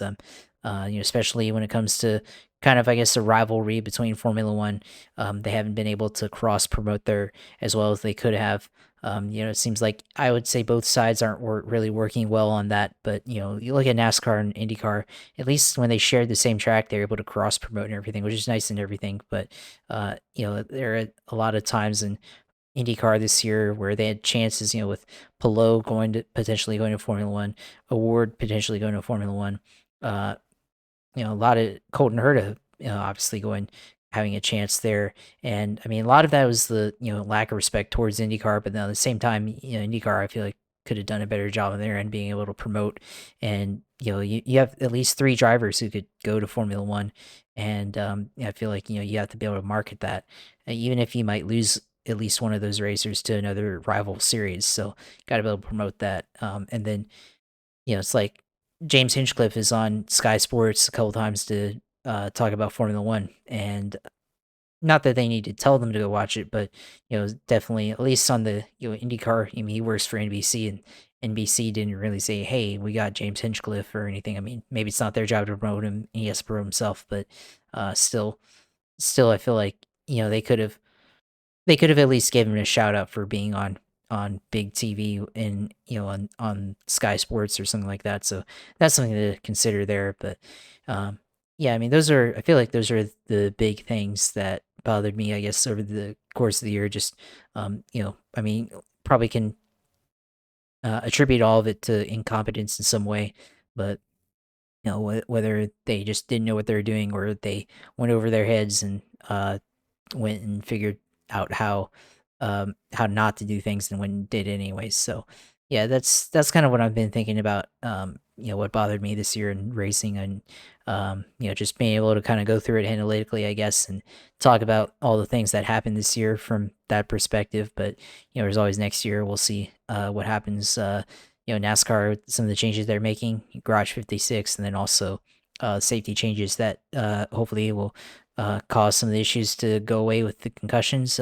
And then see how competitive Formula One is next year. So, and Indy, if they can capitalize on some of the publicity that I think they've missed over the years. So, yeah, we'll see what happens. But yeah, looking forward to hear what you say here.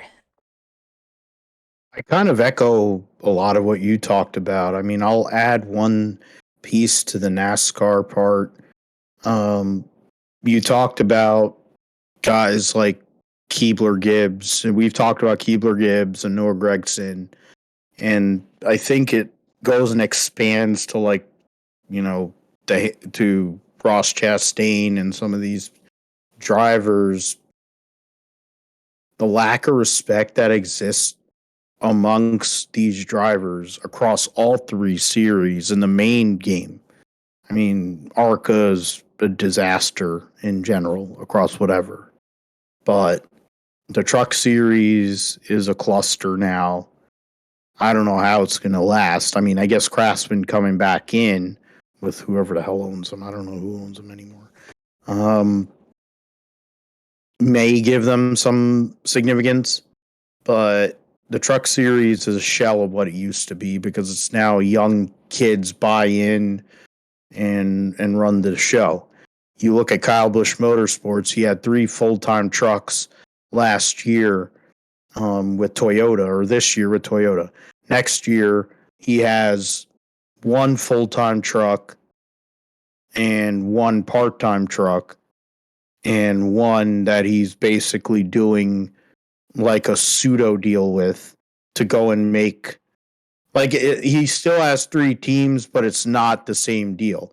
He's going to have Nick Sanchez, the defending ARCA Series champion, and then a Purdy or whatever the fuck driving the full-time truck, and then he has some other asshole driving the part-time truck who sucks because they bring money. And the lack of respect a lot across all these series, people driving through people, and you brought up the Gen 7 and how dangerous this car is because of how poorly they made it, because NASCAR wanted to get this car out there, SOD and all these losers that run the sport. And the point is, the Garage 56, as you also said, Chad Knaus, and you look at how Supercars, which is basically what they based this car off of. Supercars has their fuel cell in the center, and they have it way far ahead, so you have a lot of crushable structure behind that. It ain't stiff. NASCAR put their gas tank where it always has been, and then had a stiff rear tail section that won't crush, which is why Kurt Busch isn't driving anymore, which is why we had other people go out with concussions, which is why Cody Ware was falling out of his freaking car at Texas when he blew a right front. You know, I mean, Badger being Badger is always going to exist because they don't have any competition and NASCAR's in bed with them. But the safety of that car is bad.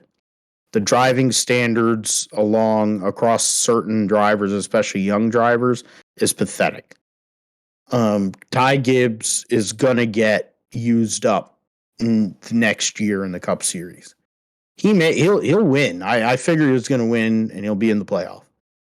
But he is going to they're going to destroy a lot of cars next year because he's going to piss off a lot of people. Noah Gregson's going to be the same way. And it's good that Maury Gallagher has a lot of money, and Jimmy Johnson and Mr. the King to a lesser extent, because they're going to be repairing a lot of race cars. Because neither of those guys get it. And there are other guys that are in that same realm. I mean, people would accuse Joey Logano of being that way.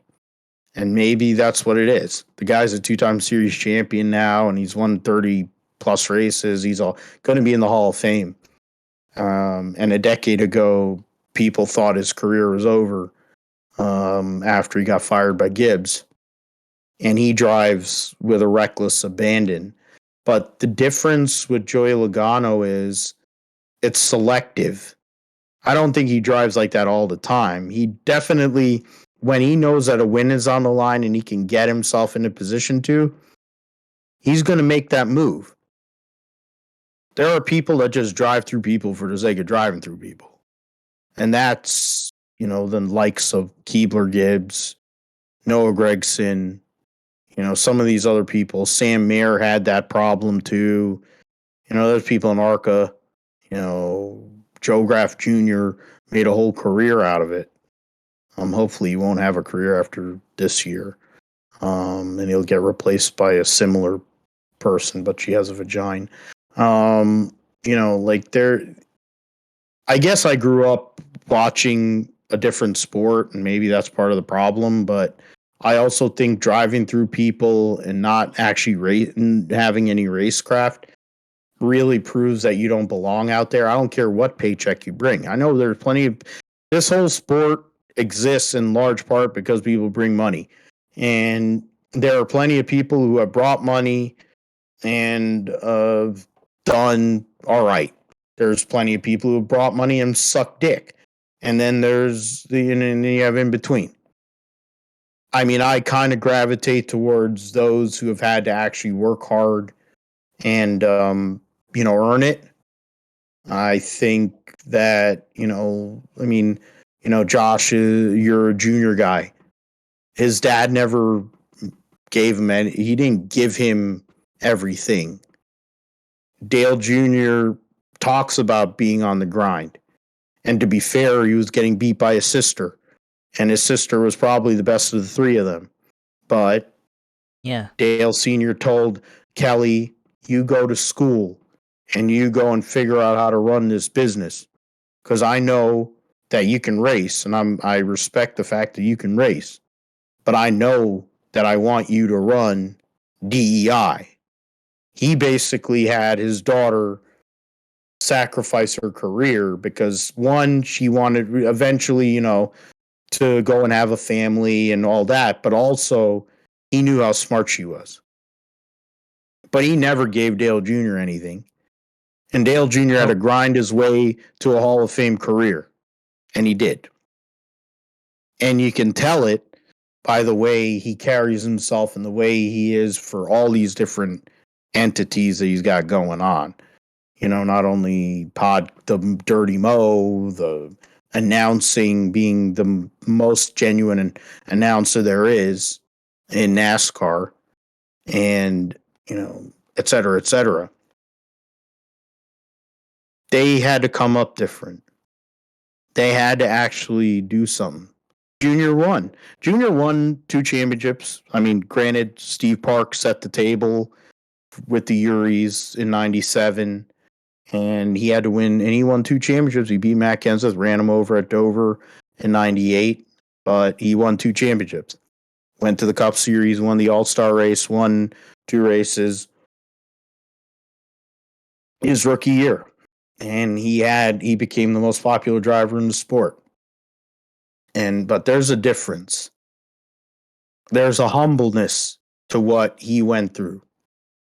And it doesn't exist with this kind of driver. And I think that's what bothers me fundamentally. And I worry about that for the future of the sport. IndyCar, yeah, I mean, you talked about the lack of promotion. It's existed for decades. Roger Penske, they've remade the IndyCar series or Indy Light series to some bullshit Indy XT crap. And they fuck Linus Lundqvist over, who has a ton of talent and should have probably been able to get into a seat with Dale Coyne. Instead, he's going to get bumped off for like Marcus Armstrong or some Formula 2 driver.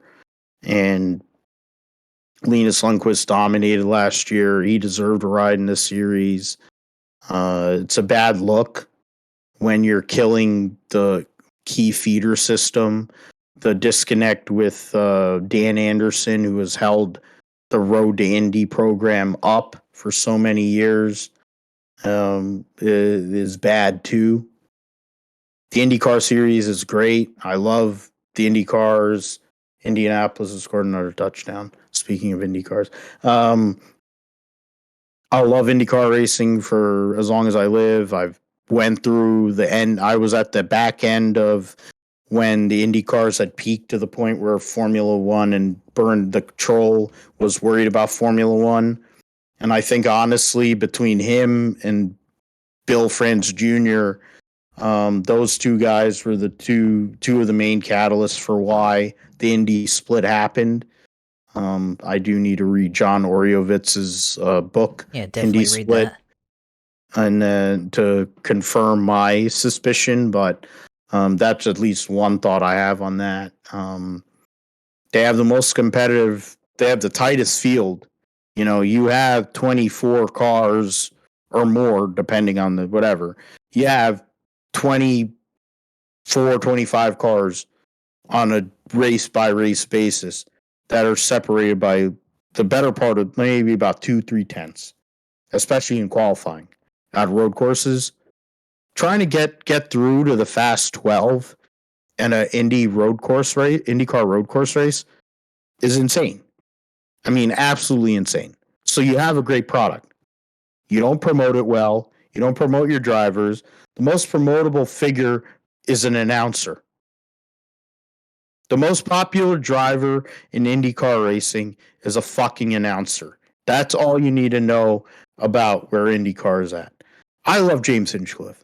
I am grateful that he is in the announce booth.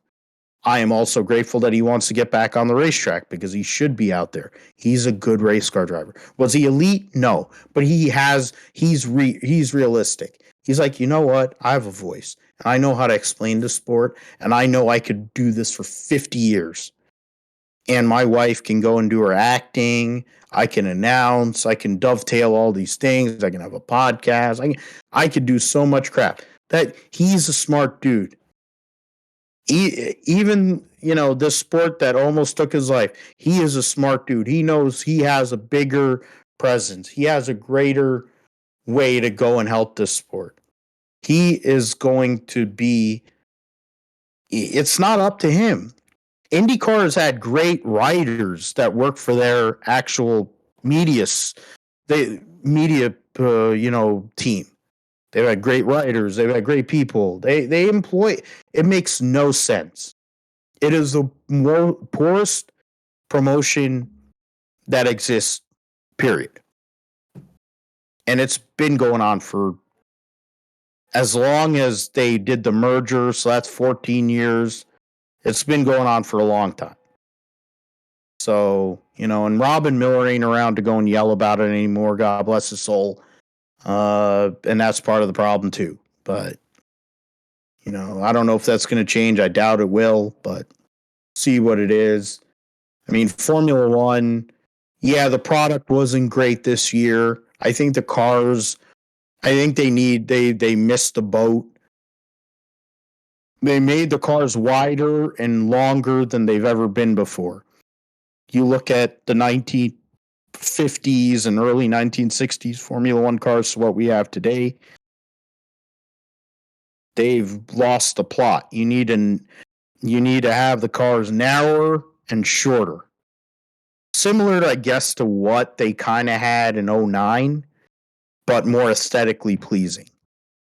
So you kind of tighten that box up, make the cars more aesthetically pleasing, but also make them raceable.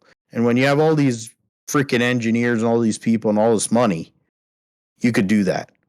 And then some of these other gimmicks you have to do to make racing happen, when you have tracks that have the width for 3 cars wide in a lot of places and definitely 2 cars wide, you might not have some of the issues they have there.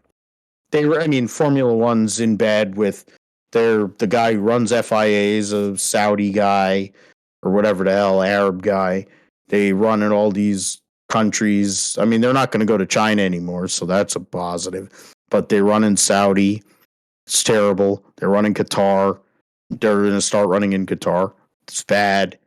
They run in Abu Dhabi. Is one of the shittiest tracks on the face of this planet. Bahrain, they've been running there for nearly 2 decades. It's the same kind of deal, but Bahrain actually has a decent track. So they got 1 out of 4. But they got shit tons of money. And they're trying to sports wash all their bullshit that they do in terms of human rights.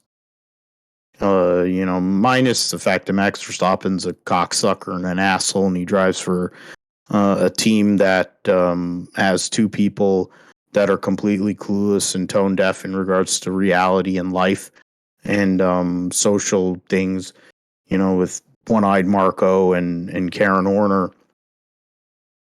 Guy won 15 races. You can't deny that. Dominant figure.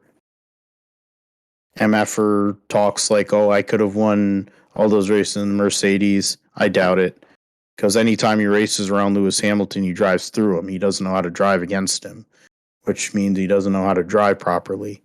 When he knows that somebody's going to pull over for him, all of a sudden he seems to know how to drive. It's convenient. Even Ayrton Senna, who's one of my heroes, got a hint. When Martin Brundle actually raced him hard for the Formula 3 title back in 1983, and Senna ended up parking his car on top of Martin Brundle's head, he knew he had to change his game. When Alan Prost said he wasn't going to give anymore, I mean, he took it to an extreme measure, but he knew he had to change his game. Nigel Mansell is a drama queen, so it is what it is. With him, Schumacher and Senna had their battles at the end of Senna's career. The reality of the world is even the greatest had to change their game. And if Max Verstappen wants to actually be a great driver, even though the statistics already fulfill him as being a great driver, he needs to learn. I mean, he has a terrible background to support this because his dad's a douchebag, an asshole, a philanderer, woman, whatever. He doesn't know how to be good to women. He abuses kids. I mean, Jos Verstappen's a terrible person. One-Eyed Marco runs one of the shittiest driver development, even though they have so many great names that have been in racing. How many of them have been successful in Formula One directly? Like, you talk about Sebastian Vettel, he was a BMW development driver. Max Verstappen was at Mercedes first before he went to Red Bull. So can you name me like once you really get into the depths of this, who the hell has Red Bull actually made that's been a really good Formula One driver? There's one guy, Daniel Ricciardo, and you know what he's doing? He's gonna be running doing sponsor appearances next year. That's the best driver Red Bull's ever developed for Formula One. They ran Scott Speed out of the sport. They ran Vitantonio Liuzzi out. Insert, Antonio Felix da Costa, Alguersuari, all these people. They ran Gasly into the ground, Albon. I mean, come on, man. It's a joke the way they run things. I mean, I'm outspoken in that, and I'll continue to be. They're a joke. They're a terrible representation of the sport. Max Verstappen's a terrible representation as a champion.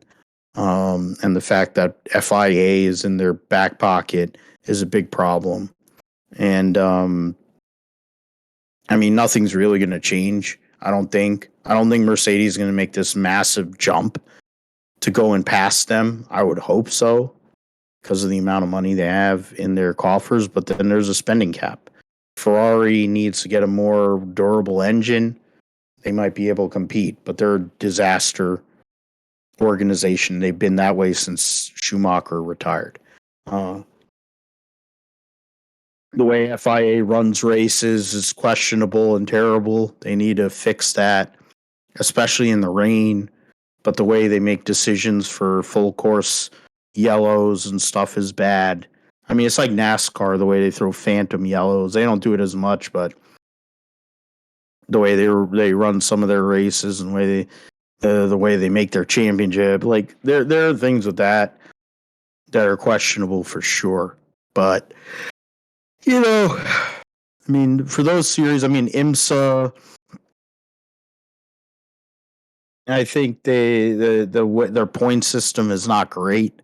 It's hard to follow, to be fair. They got so many different championships within a championship that you're not really going to be able to get into it that way. So you need to make it a little more relatable. Now that you have the GTP, LMDH cars coming into play, maybe you could do that. Connect to fans a little bit more. I mean, the fact is it's a niche audience that you have there in IMSA, but maybe that's something to work on. I mean, NASCAR definitely has to work on that car and make it safer, and they need to make it more raceable at short tracks since they've made short tracks a big part of their emphasis here, especially moving into 23, where they're going to make some changes to their schedule supposedly, Yeah, and North then of course they're Wilkesboro running too. it for the All Star race. Good point there, and the fact that there will be a street course race in Chicago randomly, for whatever it's worth, instead of the Firecracker 400. Be running on a street course where there are going to be shots being fired. Which, to be fair, most of the typical NASCAR fan probably is liable to go and have guns in their house and they'd fire them off and do whatever. So why wouldn't there be guns going off in a NASCAR race? But they'll be offended when it happens in Chicago. But those are some of the things from those main series. I mean, some of the other series have their issues. I mean, there's issues everywhere. I don't want to be a total Debbie Downer. Back in the day, I think I could have went on some rants, to be fair, especially on Ty Gibbs and Gregson, the way they drive, and some of these other people like Max Verstappen. But I'm trying to be a better person. I'm trying to hope that it'll help me, over life and over time for some more positive energy. Pittsburgh's driving here. This is actually a good game. Surprisingly, yeah. 17-16 in the fourth quarter. Oh, man. On the 2-yard line. Yeah. Man. And no, that's an incomplete pass. So that's the end for me. Cameron Hayward is not even playing. I don't know what the hell happened to him today. So I'm going to have a donut from Cam Hayward. Kenny Pickett has had no touchdowns, but he has 14.7 points. Typical IDP, not getting anything from my IDPs, which is just absolutely god awful.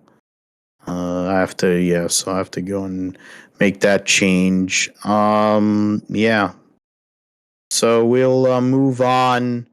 Josh, what's going on in regards to iRacing, F1, etc.? Maybe trying to make a hit on Dinner with Racers Thursday Night Blunder, possibly. Yeah, I have to look into that one, see where we are. I think I signed up for that, and I don't know what happened to that one. Maybe have to do it again. We'll see. But iRacing this week, oval stuff. Yeah, it's pretty much off season now here. I mean, well, it's not off season, but because there's still racing, but I mean, the schedule is reflecting the off season. That's what I'll say. But yeah, Xfinity at Auto Club should be interesting. The winter, so they have like a 87 car series that call it the Winter iRacing NASCAR series. That's racing the 87 cars. Nashville, it's a kind of a longer form because so the like for example, like the 87 cars normally run like 50 lap race at like Daytona or Talladega. Well, the Winter Series runs like about like 120 laps for the same events. So here we got the Winter Series at Nashville Super Speedway this week. Should be interesting. 150 laps. Gonna be a lot of tire wear. Nashville's pretty hard on tires. Should be a lot of off throttle time. So if I have time, I'll get into that. It's a bit of a longer one, so I'll have to see if I can set aside some time for that one. The regular NASCAR Legends cars are at Phoenix 2008, so the old Phoenix, not the new one. should be interesting. Also, a lot of tire wear here, old asphalt surface, and all that stuff. When Phoenix was actually good at racing, so that might be interesting there too. The Production Lab Sim Car Challenge. This is the four car Class D series that runs for 25 minutes at road courses. That's and sometimes ovals. That's at Laguna Seca this week, so it might be a good race to run there in the Ford Mustang. Uh, let's see where else. The trying to look this the oval, the road course side. Probably a little bit more action on the road side this week, for whatever reason. Let's see here. We have Ferrari GT3 at Fuji International Speedway. Should be interesting there. Road America in the Cadillac series, or well, you can run either Kia Optimas or Cadillacs. That might be something to go do. We got Michelin Pilot Challenge, which has the Honda Civic in the which I have in the Laguna Seca WeatherTech Raceway at Laguna Seca. Touring Car Challenge that also has the Hyundai and the Honda Civic. That's at Laguna Seca. GT4, so I got the BMW GT4 M4. That's at Laguna Seca. So there's gonna be a lot of looks like road racing this week at Laguna Seca. That's also one of my favorite tracks to run on the road side, in addition to Road America. Open IndyCar series, open setup at Texas Motor Speedway. I don't really know why anyone would do that. And looking at how many people are signed up for the race that starts at 11 o'clock, there's only 2 people signed up. So that tells you how many people actually want to run Texas Motor Speedway on the open setup IndyCar series. So yeah, not a lot of people, and I don't even think the race will count, because if there's not enough people signed up for the race, they won't count it, and it won't affect your safety rating or your I rating or anything like that. So probably that's probably what will happen there. Let's see, where else can we go here? We don't really talk a lot about dirt stuff, and actually also the fixed IndyCar series is at Atlanta Motor Speedway 2008, so the old Atlanta. So that might be interesting in terms of tire wear. There, I actually, yeah, that's gonna be an interesting one there. If I decide to run that one, dirt oval, don't really talk a lot about that one. Like I was saying earlier, but let's see here. The Street Stock Series, Lima Land Motorsports Park, one of the default tracks I think that comes with it. Let's see, Eldora Speedway and the Dirt Street Stock as well. That might be interesting. Not really much of a dirt guy. I think you have to change up your steering settings to reflect the dirt racing. You gotta have put in a lot more steering input into it, or at least response. So you need a lot more quicker steering to be able to throw the steering wheel around and catch the car, in the middle of the corner, as you're steering the car to the right, to the left, and all that stuff. So I don't really run dirt that often, but I have done it time from time to time. Maybe during the winter here I'll pick up on that a little bit more. So we'll see. Yeah, that's dirt road. Yeah, dirt road racing. That's like the off-road series and stuff. Off-road. Yeah, which I've never actually run a race on those types of tracks. So we got Lucas Oil Off-Road Cars, Phoenix Raceway 2008. So that might be interesting. VW Beetle at Knock Hill Racing Circuit.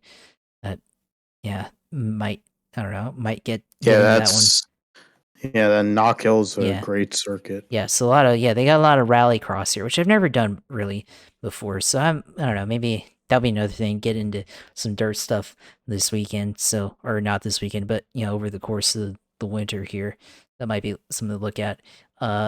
Well, yeah, I got the iRacing also. They have their Black Friday sale still going on until I think the end of this week. So, you can do 12 months or 24 months for 50% off the normal rate for those rates. I think, let's see, home iRacing 25% off on renewals. So if you look at, they normally go trying to open this up. So 8250 for 12-month renewal, $149.25 for 24-month renewal. So can go on there, save I guess a little bit on for regular price, 110 for the 12-month, 199 for the 24-month one. So a little bit of savings there if you're trying to go long-term membership iRacing if you want. There's that. We were talking about it offline. Fanatec, they're one of the good sim racing brands for pedals and steering wheels and controllers. They are having a Black Friday sale as well, I think ending Tuesday. So get on that. I got to get on that one too. Been putting it off, but I plan to do it after this. Some of their stuff is on sale. They got pedals on sale, so I'm gonna look into that, try to upgrade there, and that'll be another way to get better. Because a lot of people say that one of the ways you can get faster is to have better pedals. I think specifically the brakes there. A lot of the entry ones, a lot of the entry level brake pedals or pedal sets, I should say, they don't have. They measure the braking by, I guess, by the amount of distance you put into the brake axis, where as like the stuff Fanatec puts out, a lot of other Thrustmaster, even Logitech now, some of the equipment that they're having, they do it by load cell, so you measure it by pressure, which is more realistic, and a lot more like real racing, a lot like real road cars. So I have to look in that one for sure. Formula One, yeah, I might try to pick that one up a little bit more. Do that one a little bit more. I think it's more of a for fun things, and that's on console. So done it a few times in the past, but yeah, definitely during the winter here, probably pick that one up a little bit more. Especially sometimes don't want to pull out the rig to or the steering wheel and pedals, seat, everything, set that all up to run iRacing. So maybe chill back and on the couch or whatever and play on F1. So try to go and do that. So yeah, think that's it this week for sim segment, of course. So yeah, we'll let you know when I stream, of course. You can look at that uSailor 2, where all my streaming is at. Look on there for when I have streams that are up and things that you can watch. So yeah, go on there. Yeah, go into the close now, of course. Once again, uSailor 2, go on there, follow on Twitch, go on there and look me up and follow my stuff, and I'll let you know when I go live, which you can probably see that on Twitter at JP Hopfine, where I have all the takes, all the things that I talk about with the Jaguars racing and everything else. Of course, talking about Trevor Lawrence there, and on one last note on him, I found out that his name is actually William Trevor Lawrence, so he's goes by his middle name, and actually, if you want to shorten it up, it's actually Bill Lawrence, and who is, I think, the creator of Scrubs and many other TV shows. And Trevor Lawrence is definitely not a scrub, so there's that. So Not anymore. yeah, not anymore, not anymore. So and probably never was, just never was able to, just hadn't been able to put it together all until now. So there's that. But yeah, interesting tidbit there, which I found out last week and kind of laughed at, that his name's actually William. But maybe as a joke they start referring to him as William Lawrence, but for he gets a W, we'll call him W for, or yeah, W for William. So maybe we'll do that. But yeah, you can go on there. Yeah, and also, of course, one last thing, of course, follow the YouTube page where we put this video up this week, and see all other episodes that we've had this year. That's the one change that we made this year, is go on YouTube and start doing that. So you can follow our YouTube stuff at Group Strip Podcast on YouTube. Go in there, subscribe to our page, and like our videos, and comment, and all that stuff. So yeah, that's it for me this week. As always, glad to be on the show, and glad to be able to talk about it, and glad to be able to talk about racing, talk about football with you on here. So yeah, glad to do it, and yeah, thanks, and hopefully you had a good Thanksgiving. It sounds like you did. So yeah, glad to be able to do it with you every week. Yeah, absolutely. I'm glad that we're able to do this together and just shoot the shit. It helps. It's good for health. I mean, we're getting in with mental health and a lot of things, but this game is part of a deal that what's his name, Jim Irsay is doing, like a fundraiser for mental health. And considering Jim Irsay, some of the decisions he makes, you could say that he probably needs it too. But as somebody who deals with and has dealt with uh, issues in regards to depression and other things, it is a time where we have to. I mean, in general, it's always a time to be sensitive and understanding. And based on the job I actually do and barely make any money at, and then my own personal issues I have, uh, and considering the way our society has become, there are a lot of people who have a lot of issues and they're not diagnosed or they're not handled properly. Um, so, I mean, when it comes to this show, it's part of what makes my life better. And it's one thing that I always promote to friends and family. And I doubt most of them listen to it because it's racing and sports, but whatever. It's a passion. It's something that, there's people that have helped me along the way that told me what I need to do. We've had some of those people on this show, Clayton and the sort like that. And, having that show and being able to be a part of that deal, a proper structured show. And then, Frank with the Indie Sports Car podcast, him and Missy, they did such a great job with their show. And he gave me that guidance to where we're here together. Josh and I are together. We'd talk racing and we'd be able to just, most people say, oh, well, we more or less agree most of the time. Well, okay.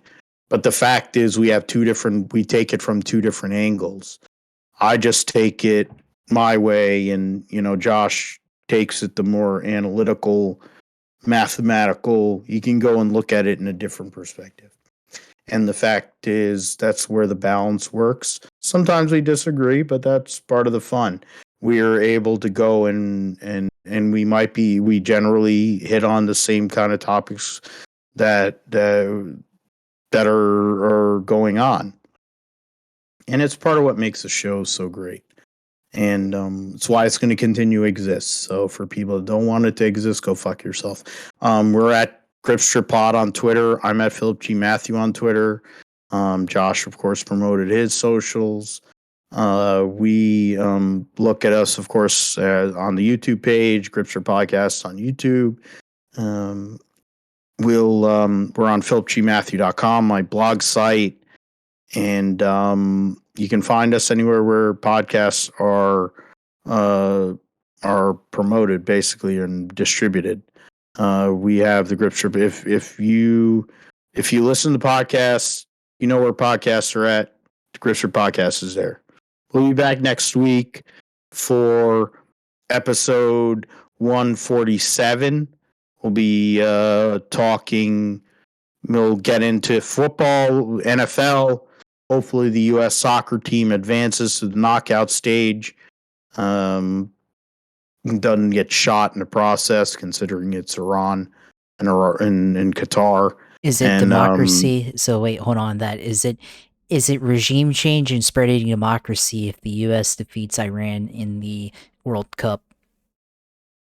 It's not gonna. Well, that's not gonna happen. But they definitely need to win. That's all I know. I just hope none of our guys get shot. That's really all I hope at this point. Other than them, I want them to win. I hope none of them get shot and their coaches and all that. That's really all I'm hoping for tomorrow. The fact that they're playing in Qatar is a joke, but and in the middle of the season for most of these guys is even worse. But we didn't get into it, but I'm not going to go off on a tangent. I'm good for that, but I'm not going to go off on a tangent right here. 147, we'll talk about NFL. Hopefully, we'll be talking about the World Cup. Hopefully, we'll be talking about me actually having a good week bowling. Need one. Got a position week in my Thursday league where we're dead last, and then we're down at the bottom in the league tomorrow. need a good week against one of the best teams. Need to make some adjustments on my end to help that, and hopefully have a chance there. But if that happens, more than likely I'll post it on social media. You can find me at, I said it on Twitter, but Philip G. Matthew 28 on Insta. And we thank you for listening to Gripster Podcast. Hopefully, we got some opportunities to have some collaborations, but some of the people that are on Grid Talk, both of us now are people who have been on the Grid Talk podcast. So we can go and possibly have some collabs on there. We have some other ideas cooking. We have season recap time. So episode 147 will be the Cup Series. So we'll talk about the Cup Series next week. Season recap, talk about Joey Logano's second championship and all the other stuff that went on this year in the Cup Series next week on the Gripster Podcast, amongst all the other stuff that we'll get into. So for Josh, I'm Phil. Thank you for listening to Gripster Podcast, supporting us. Let people know about us. Let us know what you want us to do or talk about, what we need to improve. We're always open to constructive criticism. With that, for Josh, I'm Phil. Take care. God bless. Goodbye.